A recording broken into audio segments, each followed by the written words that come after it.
Thank you both for being here today. I now recognize Secretary Mullin for 5 minutes to summarize his opening statement. Thank you, Mr. Chairman, and thank you for this opportunity to be in front of you. I sometimes wish that the members had to get sworn in too, so what they said would be true and factual as well, because what the ranking member just said about in his opening statement, I feel like I have to address because I'm just not sure I'll have the opportunity to do that. So first of all, I do thank you, Chairman, for allowing me to be here today. Ranking member, thank you, and thank you for allowing the Undersecretary Troy Edgar to be here with me. I do have an opening statement. I'll send it for the record, but too often when we see opening statements, it's about making a statement. And I you know, the false statements that were made, I feel like I just have to address. I mean, when you start talking about the reckless war in Iran, what's reckless is a nuclear Iran. For 49 years, they've been threatening to death to America. For 49 years, they've been attacking America, and for 49 years, not one single president was willing to stand up until President Trump. And thank God he did, because we know their behavior. We know what they would do with their nuclear weapon. They would completely destabilize the world, completely destabilize that region. And finally, President Trump is a president that's willing to do something about it. Every single president, since Jimmy Carter, has looked at Iran understanding they were a threat.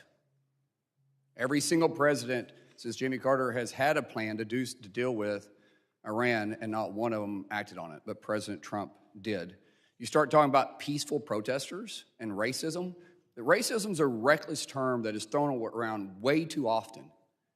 It's just, it's thrown around like it is true, and yet you can't point to something that is actually racism. It's just a term when you lack the words to actually describe your hatred towards President Trump, so you just use racism. And what's bad is you feed in to what's causing our ICE agents that simply enforcing the law that Congress passed. They're not going outside the law, they're enforcing the law that Congress passed. We don't pick and choose which law we decide to enforce, we enforce the law. And because they're doing so, it's racism, but yet their death threats are up by 8,000%, vehicular damage is up 3,300%, assaults up 1,300%. And what's that do from?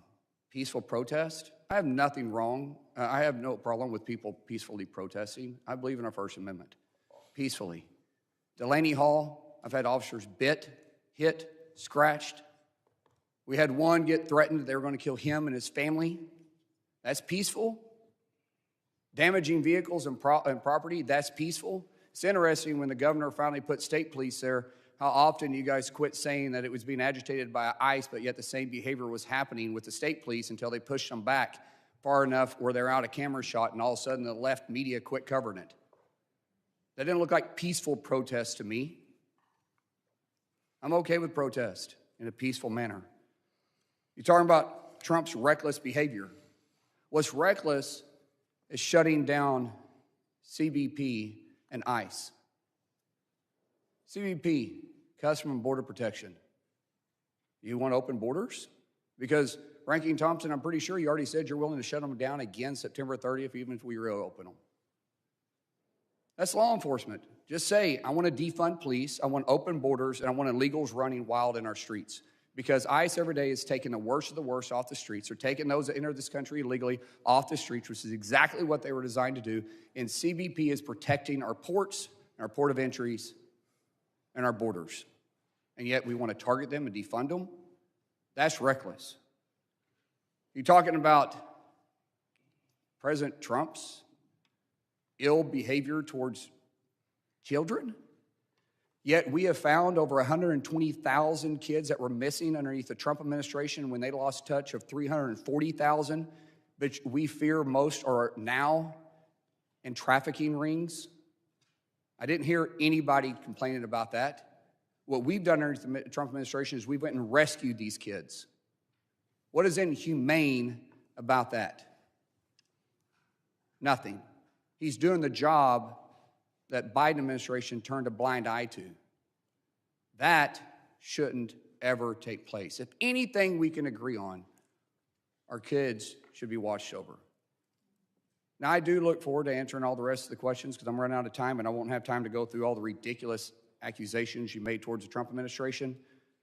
But I do feel a privilege sitting here in front of you. I feel a privilege of being Secretary of our Homeland and watching over the 275,000 employees that every day protect my yard and your yard, regardless if it's blue or red. We're here to protect the homeland, and that's all we want to do. Thank you so much. Thank you, Secretary Mullin. Members will be recognized by order of seniority for their 5 minutes of questions. As I've done in the past, I will be strictly enforcing the 5-minute rule. When that clock runs out, so does your time to keep talking. I now recognize myself for 5 minutes of questions. Secretary Mullin, FEMA's fiscal year 2025 preparedness grant cycle under the predecessor was impacted by delays in the release of notice of funding opportunities, which left applicants with a condensed timeline to apply for these awards. Furthermore, last-minute changes to the allocations of funding for the Homeland Security grant programs resulted in litigation that held up funds well beyond the end of the fiscal year. Understanding that the enactment of FY26 appropriations was significantly delayed by the 76-day shutdown, how are you now working to ensure that FEMA's 26 preparedness grant cycle runs more smoothly and transparently than the 25 cycle? Thank you, Chairman. And it is a challenge that we have because of the shutdown for 76 days put us way behind on the MOUs that we had with local and state partnerships. Fortunately, the local and state partnerships, just along with ICE, DHS, and other DHS officials, was still willing to go out and do their job for free. And so we haven't dropped the mission, but it has made it more difficult. We're up against a timeline. We're 10 days, roughly. I think we're 11 actually, but we're 10 days from the first kickoff, 11 days from the first game in LA on June 12th. And we have a lot of work to do, but our grants are out. We're getting the local law enforcement back pay because they didn't get the grants on equipment, on personnel, on overtime. We feel like we're in a good spot, but it definitely put us at risk. But I will tell you, I feel very comfortable where we're at, and we feel like we have a zero-fail mission. But it's going to be complicated. We have 5 to 7 million visitors coming in. We have some very complicated countries that are going to be playing each other that have a tremendous amount of dislike against each other. We have open areas to where we have the fans be able to experience the game without getting inside. Mm-hmm. We have 78 Super Bowls in 38 days, and we get to highlight our country, and I'm looking forward to it. And I will tell you, even in sanctuary cities where we have some of these games, we've had great cooperation with local and state officials, and I hope when FIFA's over, we can show that we can work together and to continue to keep our cities and our streets safe. Thank you very much. And I actually visited one of the FIFA sites last week. They did talk about the partnership and the money that's coming in. It will be helpful both for protecting those sites as well as the Fan Fest. But moving forward, the UASI grants and others that local police rely on, like the NYPD in New York, FDNY, making sure that those continue to run smoothly, so that money goes directly to law enforcement, and they need it. So making sure that those keep rolling smoothly is very important. I want to move over to CISA. Over the last 18 months, it has seen a significant reduction in its total headcount, including through a combination of voluntary departures, reductions in force, and reassignments of cybersecurity personnel. One of my top priorities since being on this committee is ensuring that CISA can effectively execute on its core mission to protect federal civilian networks and our nation's critical infrastructure, especially as our cyber adversaries are increasingly utilizing tools like AI to enhance their capabilities. I'm concerned that some of the proposals in the budget request, including cuts to CISA's personnel and cybersecurity education programs, which help sustain a pipeline of skilled cybersecurity professionals in the U.S., could negatively affect those efforts. As Secretary, can you talk about your vision for CISA and how this budget would support the agency's critical functions during a time of rapid development and emerging AI threats? And Deputy Secretary Agra, if whoever wants to jump in on that, that's fine. So CISA technically has the ability to hire up to 3,400 people, and we have very broad authorities. During the shutdown, our fourth shutdown of the year, we had to readjust the way we're looking at CISA and better lean on public partnerships. We have a very unique authority that we take care of from international cyber all the way down to local small businesses, large businesses, municipalities, and states. But we also take care of the communications at every major sporting event as well, including FIFA. When we looked at that, we think, do we really need 3,400 individuals? Well, we're down to 22. We probably need somewhere around 28 if we can actually have the partnerships we need with states and be able to use the grants, the monies that's saved with CISA to be able to invest with local and state municipalities. And I think we can. We're not going to fail on the mission that we have in front of us. And cyber attacks are only getting stronger. Yeah. And they're attacking our private partnership the most. Thank you, Mr. Secretary. My time has expired. I appreciate that. And I now recognize the gentleman from Mississippi, the ranking member, Mr. Thompson, for 5 minutes of questions. Thank you, Mr. Secretary, Mr. Chairman. Mr. Secretary, while Americans struggle to pay for gas and groceries, President Trump and his allies are constantly enriching themselves off taxpayer-funded contracts. Under then Secretary Kristi Noem, DHS authorized contracts totaling billions of dollars for luxury jets, self-promotional ads featuring horses, recruiting campaigns seeking white nationalists, vehicles wrapped in ICE logo that currently sit idle, massive industrial warehouses to detain human beings. As all of those contracts went to companies with ties to former Secretary Kristi Noem's, her special government employee, Corey Lewandowski, President Trump, and Republican donors. In March, the White House confirmed that companies complained that Corey Lewandowski tried to shake them down in return for DHS contracts, just like Tom Homan and his restaurant takeout bag of cash. Secretary Mullin, have you canceled or modified any of the corrupt DHS contracts signed by Secretary Noem? Ranking Member Thompson, I wish we could just ask questions without you injecting your personal opinions and things. I'm not here to talk about Corey and Kristi, first of all. We do have some IG investigations. I'm not sure what they're about. They haven't shared with me, but we do have some stuff going on.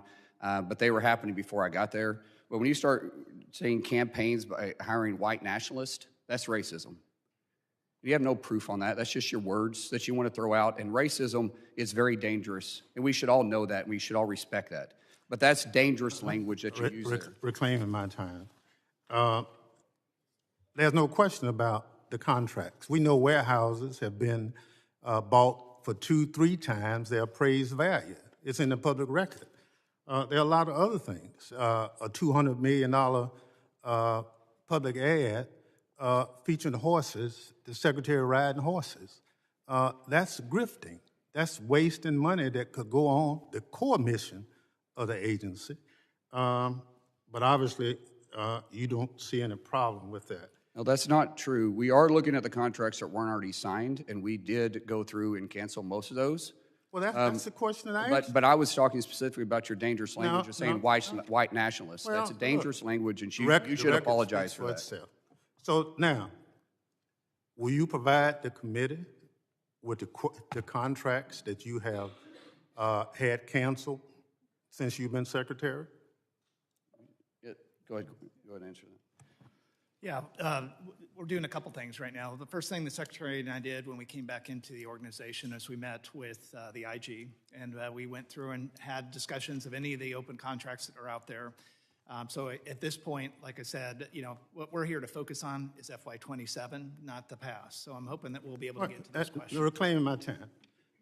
If you know something is done wrong, then I think you are obligated to stop it. I absolutely think so too, but I think you have to follow the process. The IG is the person that will go not through the the IG. evaluation of that. The IG is based on a complaint. A number of complaints have come directly to the agency. We have, on the contracts, we stopped the contracts moving forward on some of the stuff that wasn't already signed. Some of the contracts were already there, they're there. Unless the IG takes a look at them and says that they were falsely signed or under false circumstances, I can't cancel it unless it's under penalty. So what contracts can you share with the committee that have been stopped because of some irregularity. You mean the ones that we didn't sign? That's right. Yeah, we can give you those. That's easy.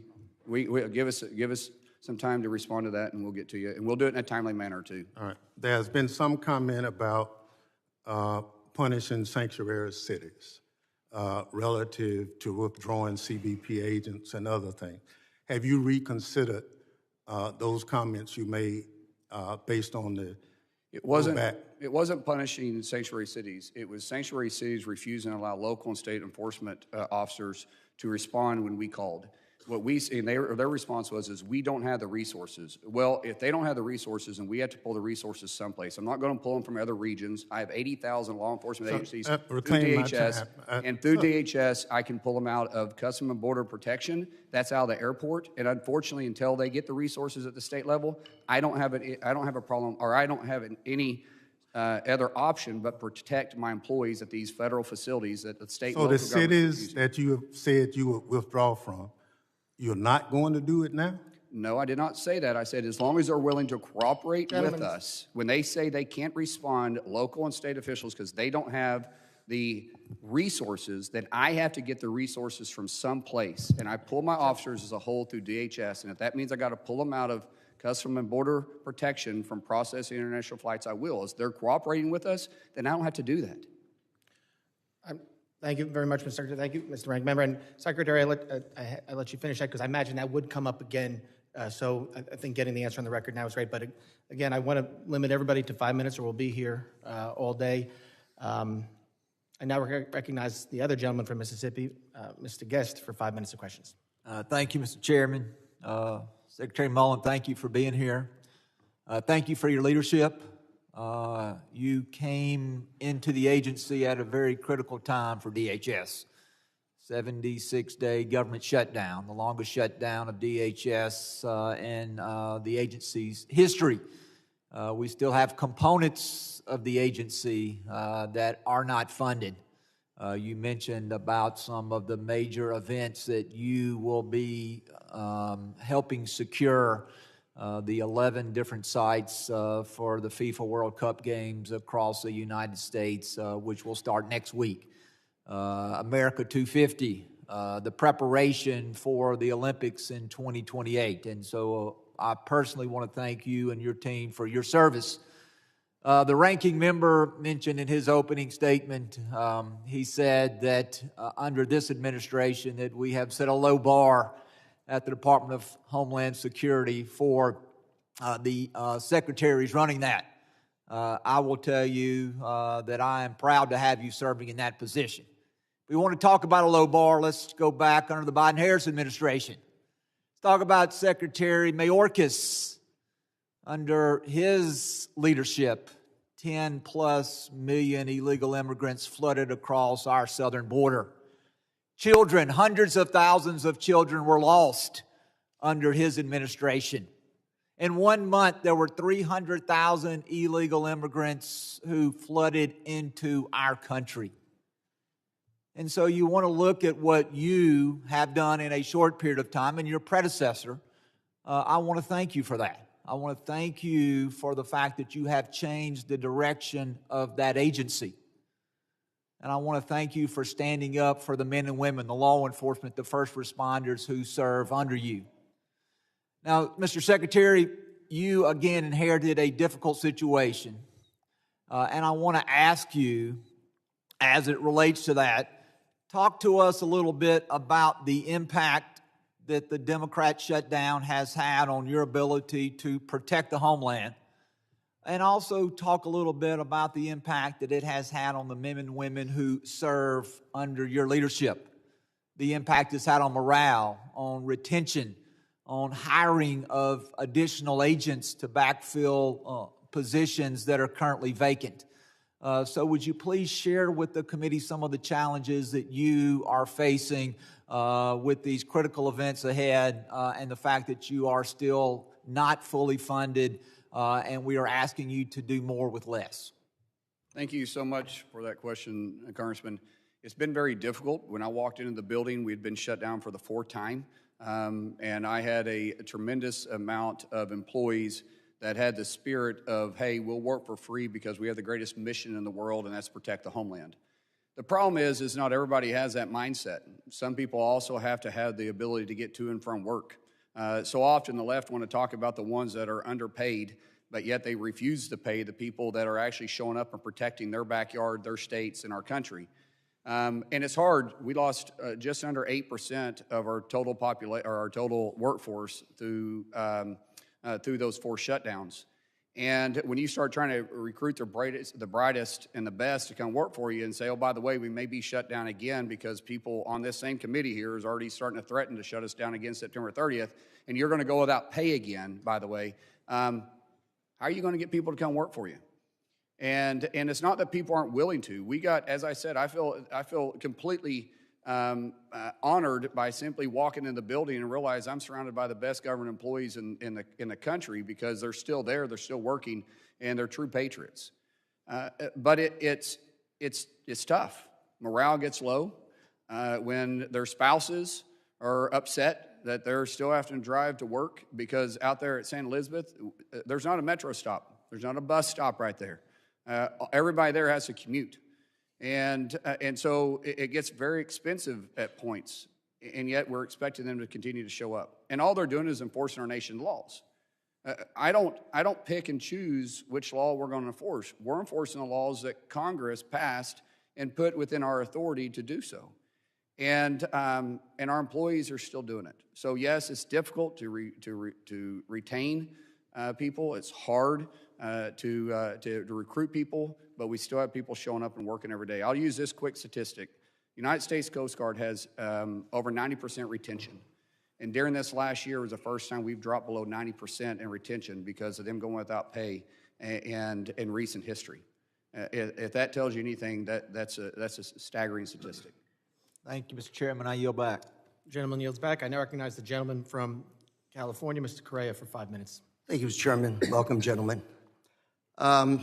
President Trump got elected, promised to deport the worst of the worst. I'm from California, a sanctuary state, from Orange County, who follows the laws of a sanctuary state. So, picture here, we do have a lot of exceptions, meaning we do call ICE when we have the worst of the worst. We call you and we're about to release them. I'm going to show you also a statistic from Sheriff Don Barnes, who Mr. Troy Edgar knows very well. In 2025, we called ICE 323 times, 52 times, didn't show up to pick up the worst of the worst. I showed these statistics through your predecessor, and today you're doing better. Only 6 were not picked up. But that's 6, the worst of the worst, that you still haven't picked up. Manpower, it's an issue, yeah. But right now you're focusing on 70% of the people you're picking up don't have a criminal record. So I'd advise you, let those folks that are actually working and paying taxes continue to work and focus on the worst of the worst.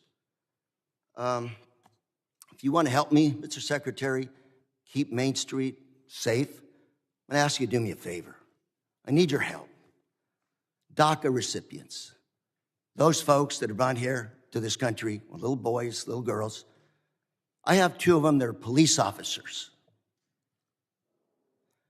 Their DACA permits expired. They had to be dismissed by local police agencies. I wrote you this letter, sir, asking me to please help me renew those DACA permits. I think you're working on one, but there's a whole lot more folks out there that need to have the DACA renewals renewed on a timely basis. Can I ask you to please help me with that? I wrote you this letter. Can we work on this? Absolutely. We'd love to help with this, but as you know, Congressman, the fastest way to actually fix this DACA issue is for Congress to actually pass legislation to fix it. With all due respect, sir, you cut USCIS. This is a fee-based program. Well, all you have to do is the fees that are paid go to DACA renewals. Let's work on that. Well, I'll work with you on it, but it has to and be even on the President Trump, I believe, supports this. So let's work on this. Congressman, I will work on it, but I will still go back. The fastest way to fix this problem is for Congress to pass something on this. We've been talking, how long have you been Sir. in Congress and how long have I been? I was in Congress. This is in an the House issue. for The 10 last years. time we did This issue came up immigration multiple reform, times. Ronald Reagan was president. But DACA, we can do this like overnight. Not Help me true. pass, help me get these renewals actually- of these permits. Congressman, If I that's can not- move to the next issue, sir, it's very important. Congressman, you just said something that's not accurate. I cannot fix this unilaterally by myself. Yes, I you have can. limitations. No, Just I do help not. me I have limitations. Renew these permits on a timely basis. We are going through those permits just like we look at every other visa application. There's a lot These of are vetting police that didn't take officers place. on Main Street, sir.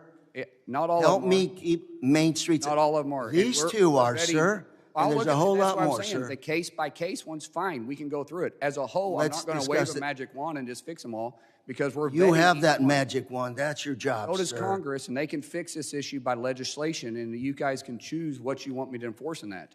Let You're me asking me move to on do to a the job next that issue, Congress sir. isn't willing to Let do. me talk about American citizens, sir. I'm going to ask you the same question I asked your predecessor. Am I going to have to tell my children at home to carry an American passport with them when they're out in the street? Congressman, I'm from Indian country. I'm from Indian country, and we got a lot of brown people around there too. I'm Cherokee. No, I'm not And talking we're not about... doing that. No, but Look, it is. It's the same Renee, thing that you're saying Renee that. Good and Alex Preddy, we're not brown, okay? But why are We you have saying they American gotta carry a citizens being passport? arrested right now by ICE, American citizens that are actually being deported, American citizens getting roughed up. I see this every day, sir. Look, So is my your ICE officers agents. My ICE have a agents are being badge, they hit have a and gun, being and hit they and have having federal rocks thrown at them. power, sir. Yeah. They have to respect Americans. Forget about Yeah. undocumented. Let's talk American citizens. Let's talk about that. What can we do to protect the rights of American citizens? How can we protect? We can protect the rights of American citizens all day long. They don't have the right to assault my officers. They They're don't have not, the right if to you're driving impede by my officers taking from doing their pictures job. of a situation, that's their First Amendment right. To impede a federal officer from doing their No, job? if you impede, you take them in. But if they're To driving assault by, to assault one my final officers? question, my 9 No, seconds, sir, you're making accusations is: that are aren't you true. keeping a database of American citizens? Are we keeping a database? Yes, of sir. American citizens? A lot of your ICE agents out there have Well, sir, said we that's are already keeping out a there. database of no. Then how do you without get a passport any if you don't have a database authority, of American How citizens? can you keep a database of American Gentlemen, citizens, sir? Why? Gentleman's time's expired. I now That's your authority. recognize the gentleman from Florida, Mr. Jimenez, for 5 minutes of questions. Thank you, Mr. Chairman. Mr. Secretary, good morning. When I was mayor of Miami-Dade County, there was a facility down in Homestead that housed children, minors. And every day that there were Democrats outside demonstrating, saying that how horrible it was inside. Former Senator Kamala Harris, my predecessor, a lot of other ones were out there yelling, screaming how bad it was. So I decided as mayor of Miami-Dade County, I was actually going to go in and check it out because it was in my jurisdiction. So I checked it out. There was nothing wrong in there. What they were doing, they were teaching those children how to speak English. They were giving 3 square meals. They were in a dorm setting with a supervisor, with a chaperone. And then there was a bank of people that were actually calling around the country to find sponsors for these children. And the reason the children were there is because you can't house children in a detention center where adults are. That's why they were separated. But you know what they weren't? They weren't lost.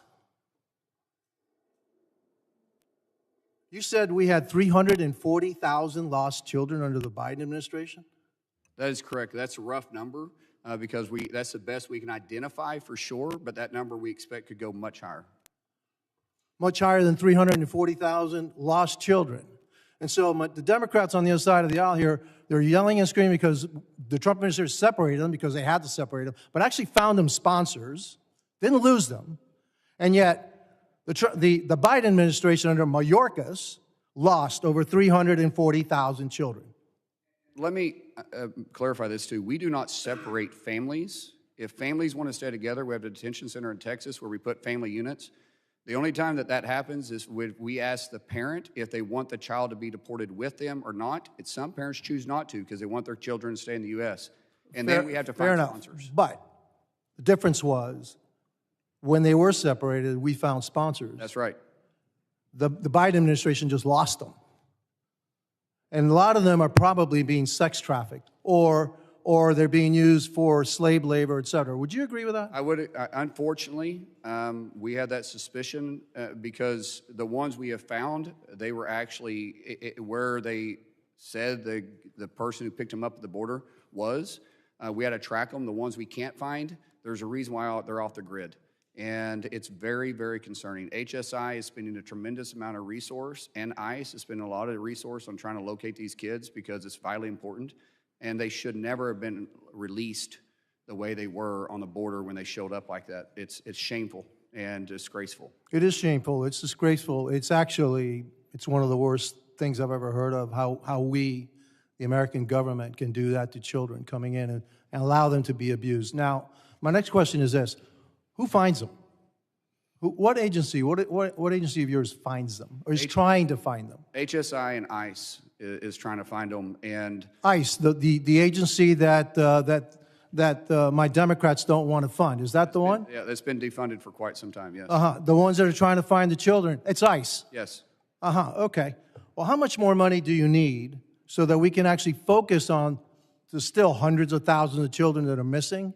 Right. Is this part of this budget, or do you need additional funds for that? Well, we did have it in the budget. Unfortunately, it got stripped out, and the budget that was put forth that Congress originally passed in the House and then decided to flip their vote and vote against it, it made it difficult. So what we want to do is have continuous funding, which is why Reconciliation 2.0 is vitally important, because every time we have a lack in funding, we have a lack of investigations going forward because we're limited to what we can do. Will the reconciliation give you the money, the reconciliation package being looked at the Senate, will it give you the money to go find those children? It'll give us 3 years of continuous funding, which allows continuity between local and state officials. Keep in mind, we don't do all the research. We actually partner and give tools for IPO addresses that help find these sex trafficking rings. And we break them up every single day, but every time we have a lapse of funding, we have to relax those contracts. And most states, and especially small municipalities, do not have the resources to continue. And typically we have agents that are actually assigned to those agencies that work side by side, and we have to recall them. And that's what disrupts the continuing. Mr. Secretary, this should be one of your top, if not your top priority, to find those children and get them away from the situation that they're at. It is one of the hardest missions we have, yet the most gratifying when we rescue these children out. And we're seeing a tremendous amount of kids coming in from this country that are being trafficked. One final point, I will agree with my colleague from California. I think you need to use your discretion a little bit more as to who is being deported, who's being arrested, et cetera. Let's go after the worst of the worst. To have six of the worst not being picked up, that needs to be rectified. So, real quick on that, we have Secretary. 48 hours. Yeah, but just to respond to that, we have 48 hours from the time they're in custody to the time to pick them up. And time they're in custody, not the time we get called. And if they call us, let's say 6 hours, and they've had the individual with 42 hours, and we have 6 hours to respond, it's difficult. If we can get anywhere in 48 hours, but once they're arrested and we don't get informed until the day after or right before the clock expires, it's hard for us to do that. And there's no excuse for it, but we just don't have the resources to get there like we need to. Fair enough. Yield back. I recognize the gentleman from Michigan, Mr. Tanadar. 5 minutes ago. Thank you, Chairman, and thank you, Ranking Member, for having this hearing today. And thank you, Secretary Mullin, for your testimony. Secretary Mullin, for the past year and a half, the American people suffered under disastrous leadership of your predecessor, Cristino. Cities across the country faced an unprecedented onslaught of immigration raids targeting civilians based on color of skin or language they spoke. Grants for communities that faced environmental disasters often went unfunded or were paused indefinitely. Political donors received numerous DHS contracts worth millions, and decisions made by the highest courts in our land to put a leash on your department were often blatantly ignored. Secretary Mullin, it's a yes or no question. Are you making concerted efforts to fast-track the backlog of FEMA grants that needs to be awarded to communities that have suffered while hearing nothing from the federal government? We made that a priority as soon as we walked in the door. The deputy and myself went to work from day one, and you immediately started seeing grants start flowing again. The biggest thing we had to do was to raise that threshold from where my predecessor had it at $100,000. We raised it significantly higher than that, so we could empower those that we have in those positions to make those decisions.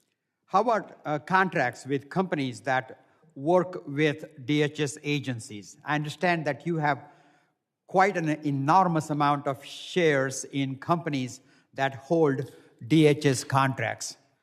Are you prioritizing giving contracts to companies you hold shares in, or to companies with political ties to your boss? That's not accurate. I had to sell every bit of stock I had before I was confirmed. So I have no stock. Secretary Mullin, I'm very concerned that your department is promoting white nationalist, anti-immigrant sentiments on official social media accounts. One post quotes a song embraced by neo-Nazis, and state law enforcement agencies have raised concerns that your post will motivate white supremacist violence. When will you stop DHS from using its social media accounts to spread bigoted and racist words and imagery promoting great replacement theory? It's interesting how you make those claims and give no facts, but yet your party's the one that's supporting the guy that's got a Nazi tattoo. I on his have the chest facts. and I have the mane. facts, sir. No, there is no facts. You throw out nationalism, Nazism, and that's exactly what causes the hatred and the violence that happens to our officers every single day. And you should be ashamed of using that. Well, look, no, it's not my words. It is your words. Look It here. is your words. Here is Colorado Did you Fusion endorse the Center. candidate in Maine? Here is Colorado. Did you endorse the candidate in Maine? That's a Nazi. Let me reclaim my time, sir. Colorado Fusion Center says ICE white nationalist messaging could lead to violence. There is just numerous reports. Who said that? Who said that? And what is they actually? This is Colorado Fusion Center. Yeah, tell me exactly what message you're talking about. Now, don't give me what some poll that is ran by the left is talking about. Give me what your actually specific details that you're saying that DHS said. Yeah, you don't want to talk about it but you want to throw out racism all the time to my Mr. department. Secretary, Is it true? Mr. Secretary, we got numerous reports. I want to move quickly to ICE training. Under Kristi Noem, new ICE agents received 42 days of training rather than the standard 72 days to meet President Trump's demand. We saw the effects of this training shortage, with ICE agents often ignoring the rule of law, engaging in unprofessional behavior, and using unjustified force, including shooting and killing an American. When will DHS revert back to the 72-day training requirement for new ICE agents? When will ICE agents who received less training have to retake or recertify courses they were exempt from because of the accelerated training schedule? It's interesting to me how you always point out the behavior of our ICE agents, but you don't point out what caused it by the so-called peaceful protesters, which is a lie. It's a simple question of I will training. answer the question. July 1st, we bring it back up. We had to rewrite the curriculum. All training starting July 1st will be back up to the regular standards. Secretary Mullin, can you promise the American people that the scenes we saw... Gentleman's time has expired. I now recognize the gentleman from Texas, Mr. McCall, for 5 minutes. Mr. Chairman, and thank you, Mr. Secretary, for your, in such a short period of time, your leadership you brought to the department. It's been really phenomenal. Getting the funding, working with members of Congress, your accessibility means a lot to us. And when you met with us privately to talk about the funding, you got it done.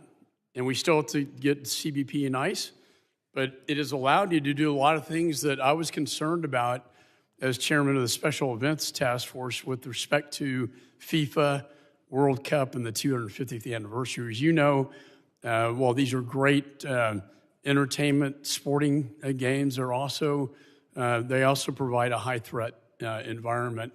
I also want to commend you when we spoke at Weapons of Mass Destruction Office, how quickly you were able to restore that and working with Congress. And I think that's the way it should be. So I just want to thank you at the outset for that.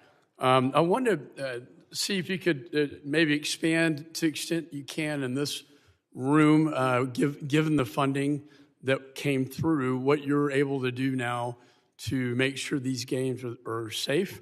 My biggest concern are the drone threats, as we've seen, from Iran, Shahed drones to Ukraine and Russia, that kind of attack here in the United States. I used to be. I know. Congressman, I want to say, first of all, thank you for your leadership in the WMD program. You see the threat there, and our conversation was very helpful, and your leadership on making sure that we were able to realign it and have the funding to do so is not unnoticed throughout all DHS, so thank you for that. Thank you. Drones are my biggest concern, too. We have spent a tremendous amount of ability and money to be able to be very offensive with drones, but on the counter drone measures, everybody's a little behind. I will tell you, all 11 of facilities do have counter drone equipment at the facilities. We have CBP that has 5 stadiums. United States Coast Guard has 2, FBS has 1, and FBI has 3. So we're well prepared for it. And we learned a couple of things lately too. At the F1 in Miami, we had 8 drones that entered the space that shouldn't be there. We were able to bring them down and find out where they came from and find the individuals or arrest them on some occasions. During the Augusta golf tournament, we had 12 that entered a no-fly zone. We were able to bring those down too. Every single day we improve, but that is a huge concern that we have within the stadium. I also have concerns outside the stadium in the Fan Fest area and the soft areas that's outside security. The lone individual that's got this crazy mindset about him, maybe it's because of too much alcohol, maybe it's because of the temperature, maybe it's because his team lost, maybe because he's too excited, whatever it is. Those areas do concern me, but we have a lot of partnership with our local law enforcement that is going to be out there in that area to make it as hard as an area as it can to take the soft look away. Well, on cyber, I authorized CISA many years ago into law. The idea was to make it the civilian interface to the government, so the private sector to the federal government. There was a debate in Congress at the time about NSA taking this over. We didn't think that was the right place for this. They're offensive, and it's worked. And I think we've built up CISA's capabilities. I'm a little concerned. I just want to raise the issue. I know in the latest executive order on AI that the president is putting the Treasury Department in the spearhead role as the clearinghouse for that effort. And while I understand, FinCEN and the financial sector being threatened by a lot of cyber models out there, I just want to reiterate the intent of Congress was for DHS to be the point person, the point agency on this. So CISA interacts with just about every other agency out there. And when we started looking at the biggest threats that AI is used for, it is through financial gain. But there isn't a single agency that DHS doesn't have counter operations with. So why Treasury and Scott Bessett and I talk all the time, he is very capable. We are very comfortable with what's happening there with them leading in this area because we're partnering with CISA and our tools with the unique authority we have, and then he has separate authority. So we're because of the coordination, I think we're better prepared than just leaving it within DHS. Excellent. Thanks for that answer. Gentleman yields back. I now recognize the gentleman from Rhode Island, Mr. Magaziner, for 5 minutes of questions. Thank you, Chairman and Secretary. We understand that laws need to be enforced, but your department has a lot of discretion in how you enforce those laws. When raids or apprehensions are carried out at schools and parents are forcefully separated from their children as other children look on, it terrorizes those kids. When raids are carried out at hospitals, people's lives can be put in danger. When they're carried out in courthouses, people may be afraid to show up and offer testimony that could be needed to put bad guys behind bars. But under the Trump administration, there have been numerous examples of raids and apprehensions being carried out in these types of sensitive locations: churches, hospitals, schools, courthouses. Now, I recognize that most of this occurred under your predecessor before your watch when you stepped into the role. So now that you're in charge, will you direct the people under you to avoid operations in those kinds of sensitive locations? First of all, Congressman, I want to thank you for coming out to St. Elizabeth and visiting me.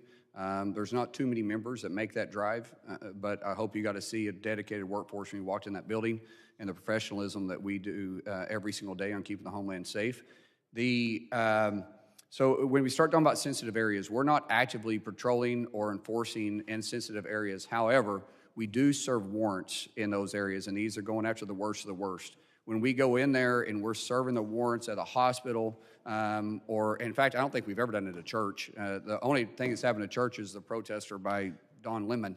But when we start looking at actually what's happening in these sensitive areas, we're pulling it out. Now, courts, I will say in courts, when we go pick the individuals up, we're not raiding the courts. We're picking them up on final orders, meaning that they've already went through all the court systems. Can I just ask for some clarification on this? So are you saying it's your policy, and again, I'm talking about your tenure, not your predecessor.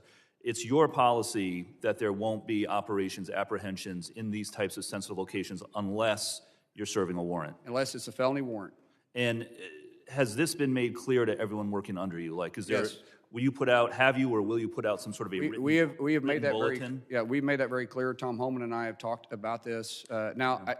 Listen, if people are avoiding us in those areas, we got to go get them. But we're not doing full-scale immigration operations. So just to reclaim my time, there have been examples of this occurring still. On April 9th, several men were detained at a courthouse in Rancho Cucamonga, California. There was another incident in New York City on May 19th. And as far as we're aware, none of these individuals have been charged with any crimes. There was not a removal order. And so I just want to make sure that what you're saying is filtering down to the people under you. Will you put out some sort of a written bulletin or something to codify this? We have it out there. Clear. Yeah, and Congressman, in both those cases we looked into, both those cases, there was people that were arrested that didn't have final orders, but there was a person that was with them in both cases that did have final orders. So when we go into a house, for instance, we're serving a judicial warrant, and we go after the person that's there, we check everybody else's immigration policy too. I appreciate that. My question is, again, so that everyone working under you is clear on the policy, will you put out some kind of a written directive or something just to clarify it? We'll look into that. I think it's already out. But I'd like to move to another topic now. So the administration deployed thousands of Border Patrol and ICE officers into American cities, including Minneapolis, Chicago, and Los Angeles. In the chaos that followed, 2 American citizens were killed. Countless other people were seriously injured. Now, I recognize, again, this all happened before your tenure, or much of it happened before your tenure. I asked for the data of how many DHS officers have been disciplined for improper use of force in recent years.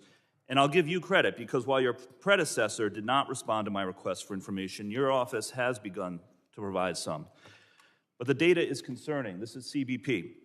At the same time that ICE and Border Patrol were engaging in all of these violent conflicts in American cities last year, the number of Border Patrol officers disciplined for improper use of force actually went down dramatically. And in fact, that number 2 there is inflated because one of them was disciplined for failing to bring his firearm to work. The other was a workers' compensation issue, which I assume was misclassified. So can you explain this, and can you explain what you are going to do to ensure that those who do step over the line, those who do act inappropriately, will be held accountable, because this accountability did not exist under your predecessor? We hold everybody at the highest standard, and if you fail to meet that standard, we will hold you accountable. I'm glad to hear you say that, because that was not the case under your predecessor. And I think a part of your charge, part of the reason you're sitting here, by the way, is because your predecessor lost the trust of the American people. If you're trying to regain it, you need to show that there will be accountability, just like there is in any other law enforcement office agency in the country when someone does engage in improper use of force. Last question, will you commit to continuing to provide this data, say every 6 months or so? And will you provide it for ICE as well as CBP? We'll provide it upon request. To say it every 6 months. We get inquiries from you guys constantly, and it is overwhelming. Still waiting on the ICE data. Will you provide the ICE data? As we get requests on it, we'll try to get to it as fast as possible to you. Gentlemen, thank you very much. Gentlemen's time is expired. I now recognize the gentleman from Texas, Mr. Pfluger, for 5 minutes of questions. Thank you, Mr. Chairman. Secretary, thanks for your leadership. Thanks for coming in with an attitude of establishing the rule of law and not picking and choosing. And if there's one thing I disagreed with on your opening statement, you have had secretaries that picked and choose. Not you, but Secretary Mayorkas picked and choose which laws he would enforce. And as a result, we had an impeachment that started in this very committee room. I spoke to some of your agents, incredible people, over the weekend, and I asked them a couple of questions. I said, give me an idea of what's happening in New Jersey, the sickening threats that we are seeing. Give me an idea of what that means to your officers and your agents. The entire country saw a person threaten one of your agents and said, I will effing kill you and I will effing kill your family. That is absolutely disgusting. There is zero room or tolerance in this country for something like that. Your agents recommended that we work on enhancing the penalties for doxing, for intimidating, for threatening federal agents, including Customs and Border Protection agents. That's exactly what I'm going to do. And I want to ask my Democrat colleagues right here in this committee room right now, who wants to join me in legislation to enhance federal penalties for doxing, intimidating, or threatening federal agents? Who wants to join me? Will you include federal judges? No, because I'll join you if you include federal judges. So, Mr. Goldman, Mr. Correa. And if you include elected officials, because all of us have gotten Gentlemen, our families threatened as well. The gentleman will suspend. I'm happy to join you on that. Gentleman will suspend. This is your time. Questions are directed at the Secretary. Please continue. Thank you, Mr. Chairman. Mr. Secretary, we're going to work in a bipartisan manner to protect your agents. And you just heard it from my colleague, Mr. Goldman, and you heard it from my colleague, Mr. Correa. We're going to work in a bipartisan manner to protect your agents, to make sure that that never happens again, and those penalties are enhanced as much as humanly possible.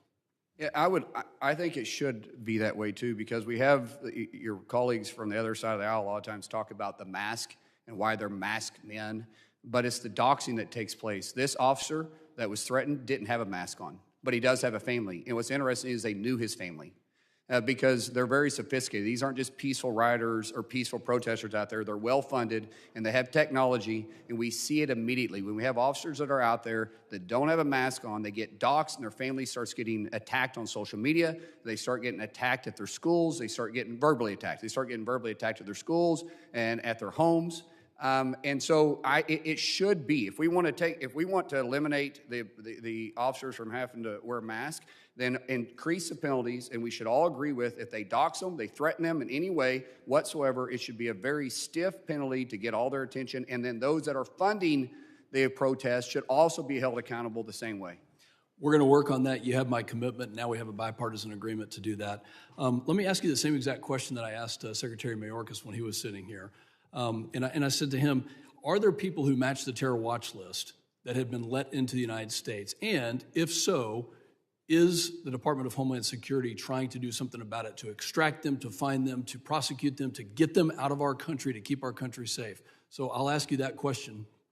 Every single week, we're arresting terrorists either coming across our border or that's already in this country. What's interesting to us is one of the ways we're able to find these terrorists that's on the terrorist watch list that was let in under probation with our previous administration is when they're coming back flying from this terrorist country that they came from to begin with. What they'll do is they leave the United States, they go into Canada, they fly out of Canada, and then because of the relationship we have with them, we'll recognize when they come in and land, they'll either arrest them or we'll track them until they cross the border and we'll arrest them at the border.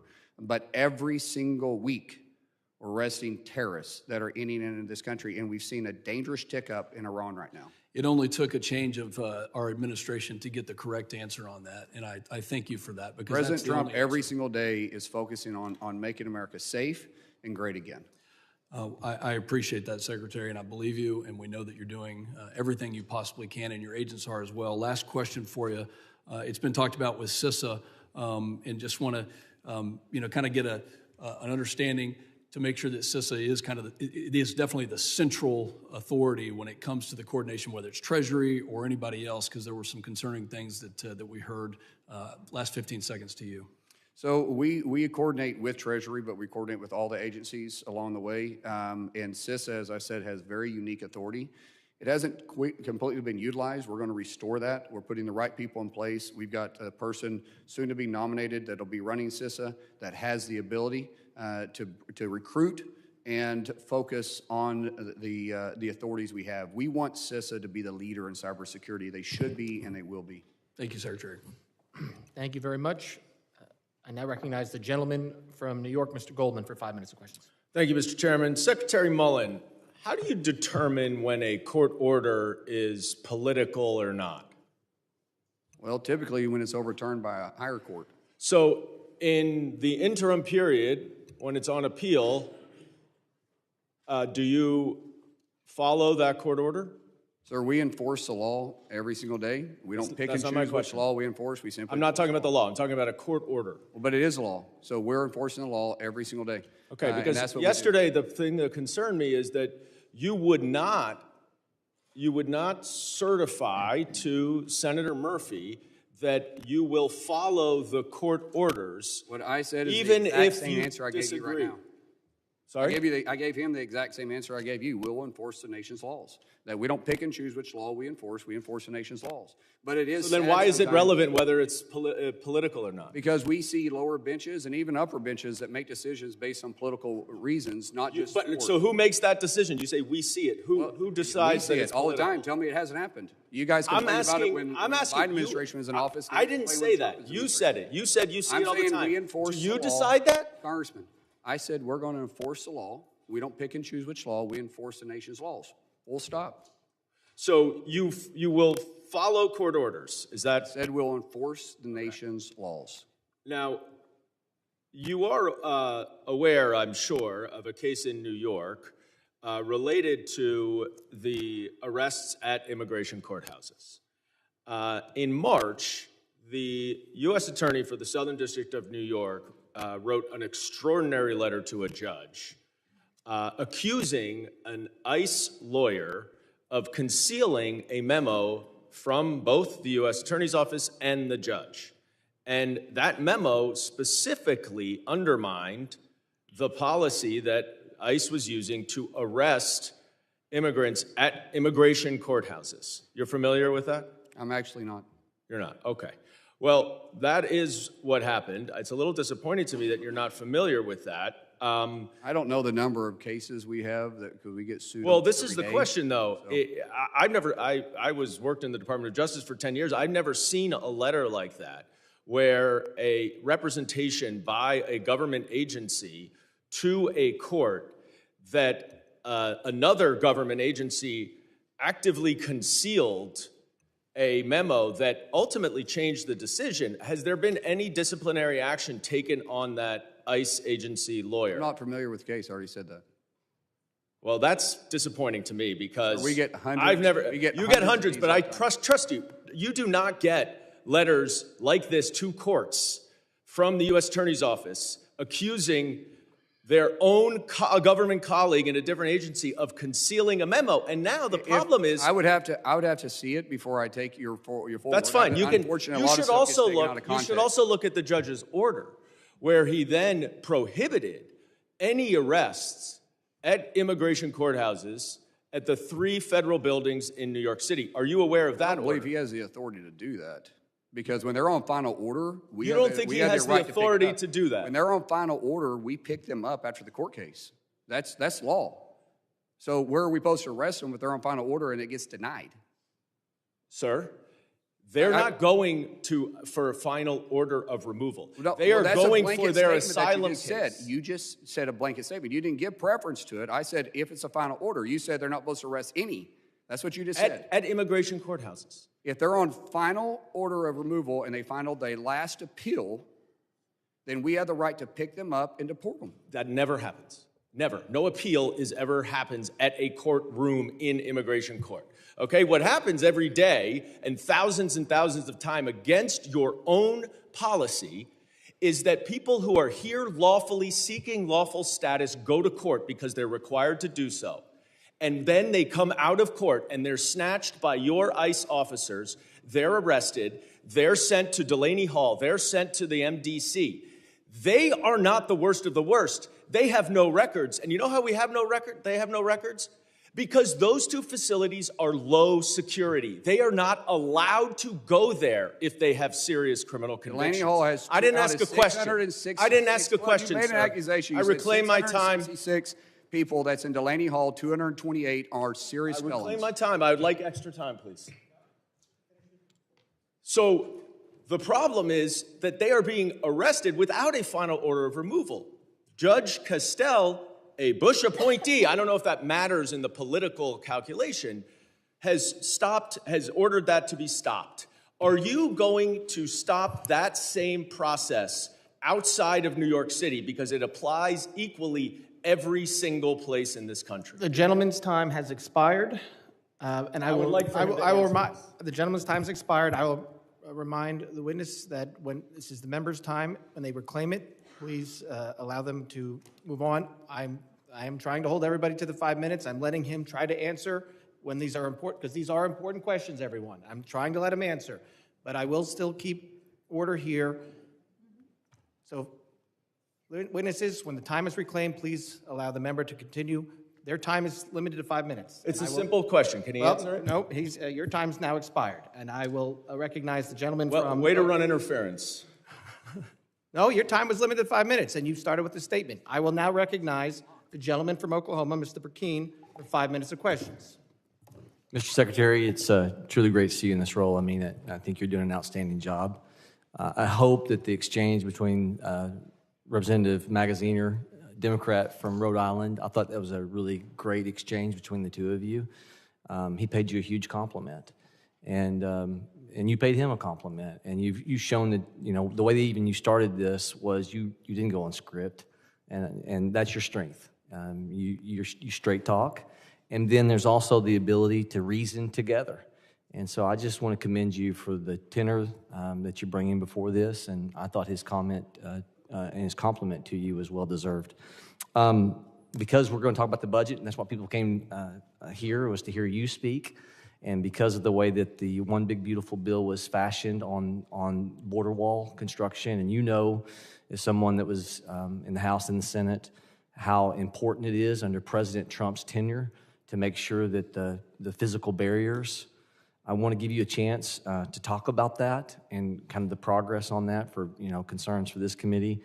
And I'll transition to something else, and I know the people want to hear you. Yeah, so on the border wall, first of all, we are on track to have the primary wall done, completed from the Pacific to Gulf of America this time next year. We'll have all contracts out by the end of this month. We're having great progress. Now, the primary wall is not the secondary wall. The primary wall is the first wall up because of the way the cartels adjust and their criminals and their thugs and their terrorists. We have to push out a secondary wall because they've been going in and cutting the wall. And before we can respond to some of these remote areas, they've been able to get through, because every mile we put up, the bigger or the smaller the choke point gets for criminals to cross. But we see that, so we're putting 150 foot, some places, sometimes it's smaller than that, for a secondary wall that they got to go over, plus a smart wall, which will tell us approximately how many people are there, if they're carrying a pack, if they're not carrying a pack. The smart wall is pretty impressive, and we can put a drone in the sky and immediately keep eyes on them. So we're well within track. The secondary wall, we feel like if we can continue to have the progress we have and the partnerships we're having, we will probably complete that the summer of 28, and so all of it will be fully completed. Now, weather can play a role in that, but that's being pretty generous with time. I think your construction background is going to be paramount. I have made some trips, and we've been able to look over that wall. Flew over a tremendous amount of it. We have some Democrat members that's had some concerns, some Democrat senators, congressmen. Every one of them we try to address immediately.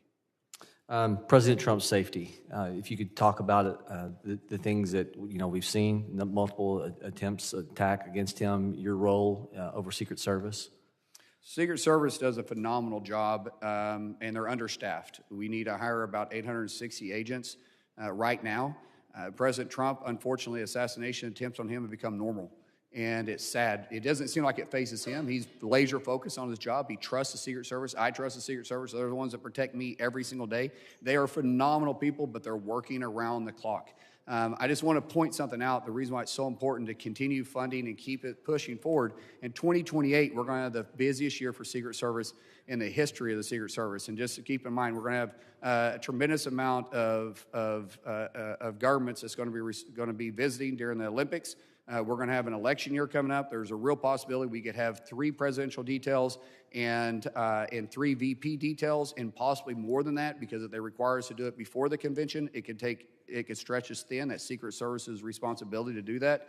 Plus all the dignitaries that's coming in from out of the country. Secret Service provides service for that. And just about every one of these major events, even though DHS has the overall view of it, when you start taking Freedom 250, you start taking the FIFA games, you look at what's going on in the Olympics, the SEER rating, that is the rating of seriousness of protection, needs to be there. That's all ran by Secret Service. Now, we partner with them, but they are stretched thin.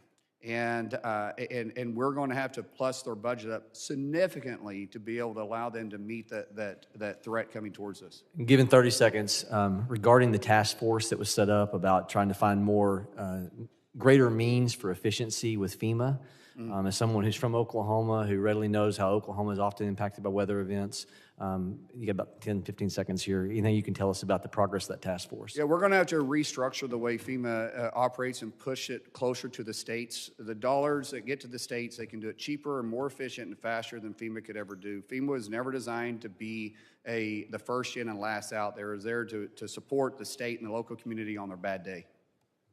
Thank you. Gentleman yields back. I now recognize the gentlelady from Illinois, Ms. Ramirez, for 5 minutes of questions. Thank you, Chairman. I appreciate it. Secretary Mullin, you have been now in office for 71 days. And you've been in this new role in 71 days of your watch. And I'll be honest with you, my office is getting more of the same. As you can see in the posters, I'm not going to go into details here because I want to really focus on questions with you. So my questions are going to be yes or no, because I want to be able to go through a list of them.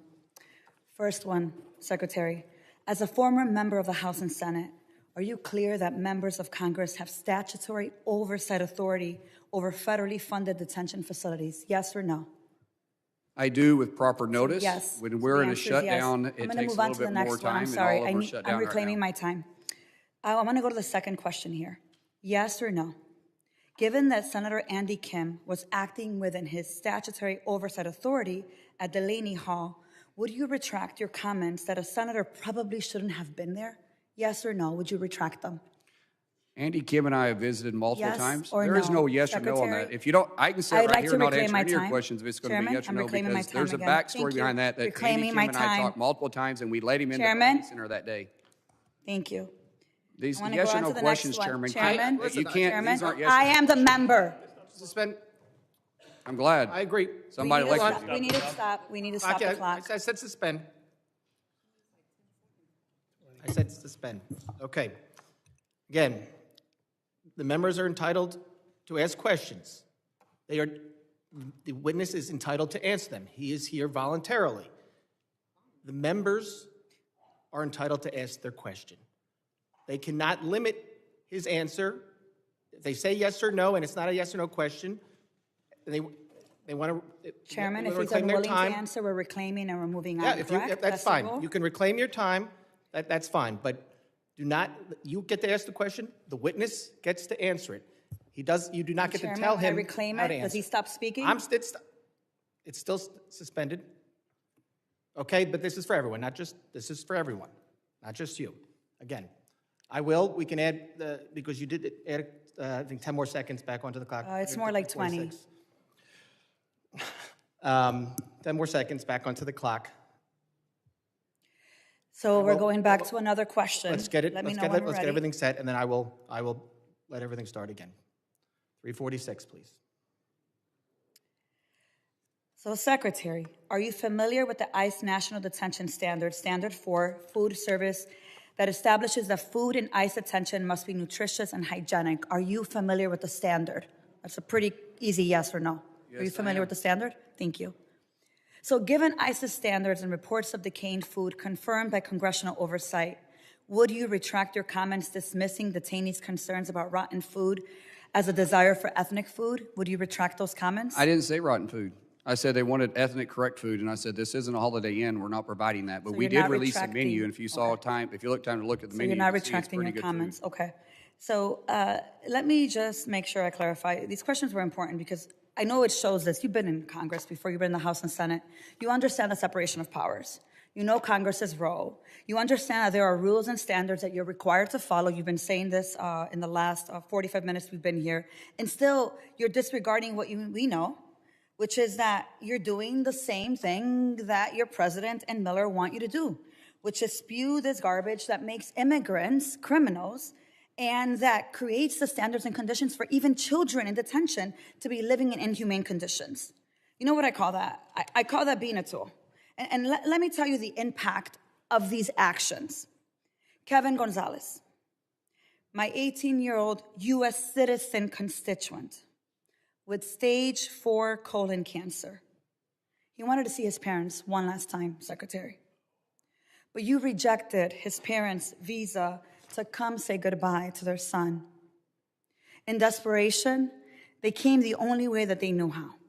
They tried to cross the border. And when they tried to cross the border, they were detained by CBP in Arizona. They weren't just released so they can go back to Mexico. They sat in that detention center for 1 whole month.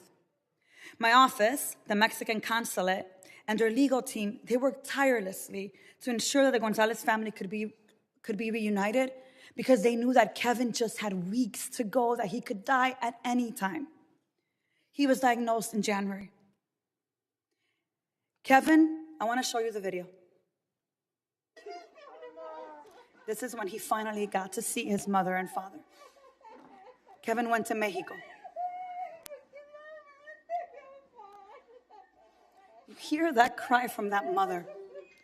What you're not seeing is the father is wrapped around his son's feet, crying hysterically after a month in detention.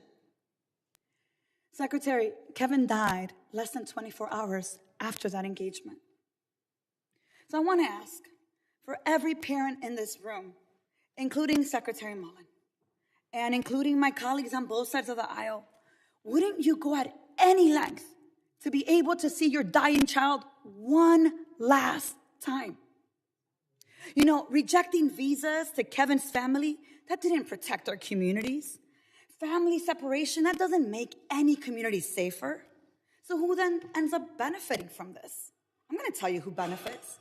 For-profit prison corporations. They profit from cruelty and point. And you now are operating as a secretary, inflicting cruelty and pain. And I have to say this, for Kevin, for Virginia, his grandmother, who's my constituent, we will not forget the terror of ICE.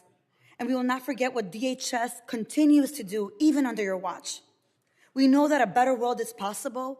We need something new, and that means, I will say it loudly so that you could go ahead and quote it if you need to. We need to abolish ICE, and we need to dismantle DHS. And like I told your predecessor, Secretary, I wouldn't get comfortable because you have to be held accountable. With that, I yield back.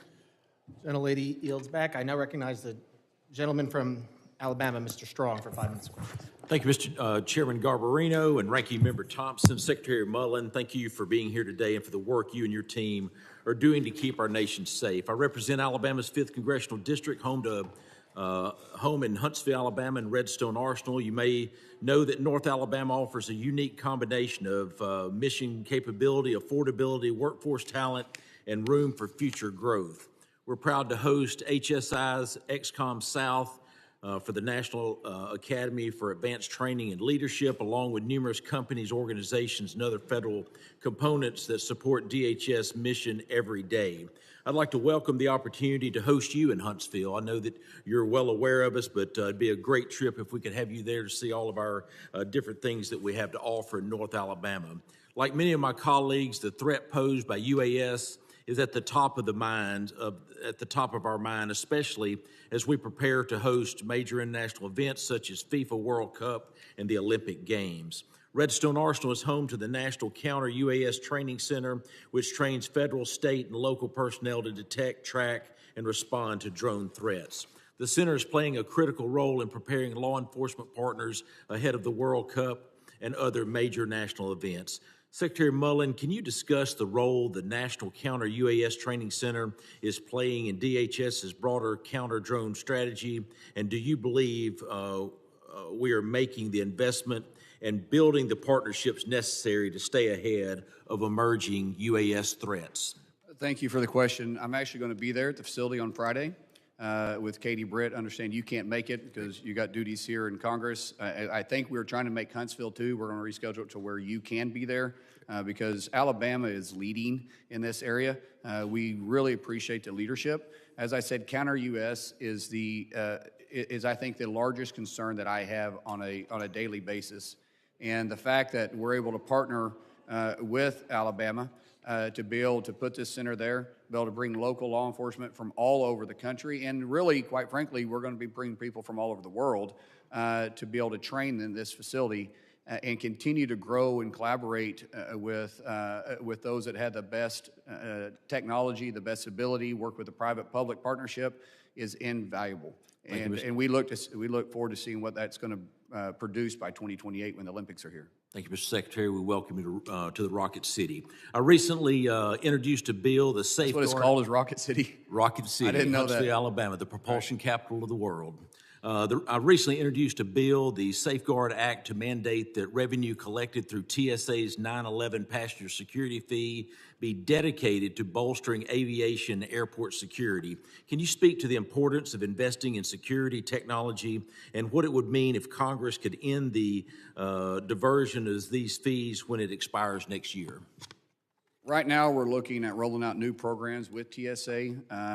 TSA they touch more Americans and more people on a daily basis than any other government agency. And the top 20 or the top 10 of the top 20 airports that operate within the United States is actually privately ran TSA agents where we reimburse them for. But we only reimburse them for personnel. What we're doing now is we're going to roll that out even farther and partner with public companies, private companies, to be able to bring in technology and have it run smoothly without decreasing our security, but increasing our security. There's a lot of technology that's out there that we're just not utilizing. We feel like when we really bring in the private sector, we'll be able to expand and be ready. Once again, we have 5 to 7 million visitors coming in for FIFA. We're going to have more than that in 2028 during the Olympics, and we need that process to continue to move without interruption.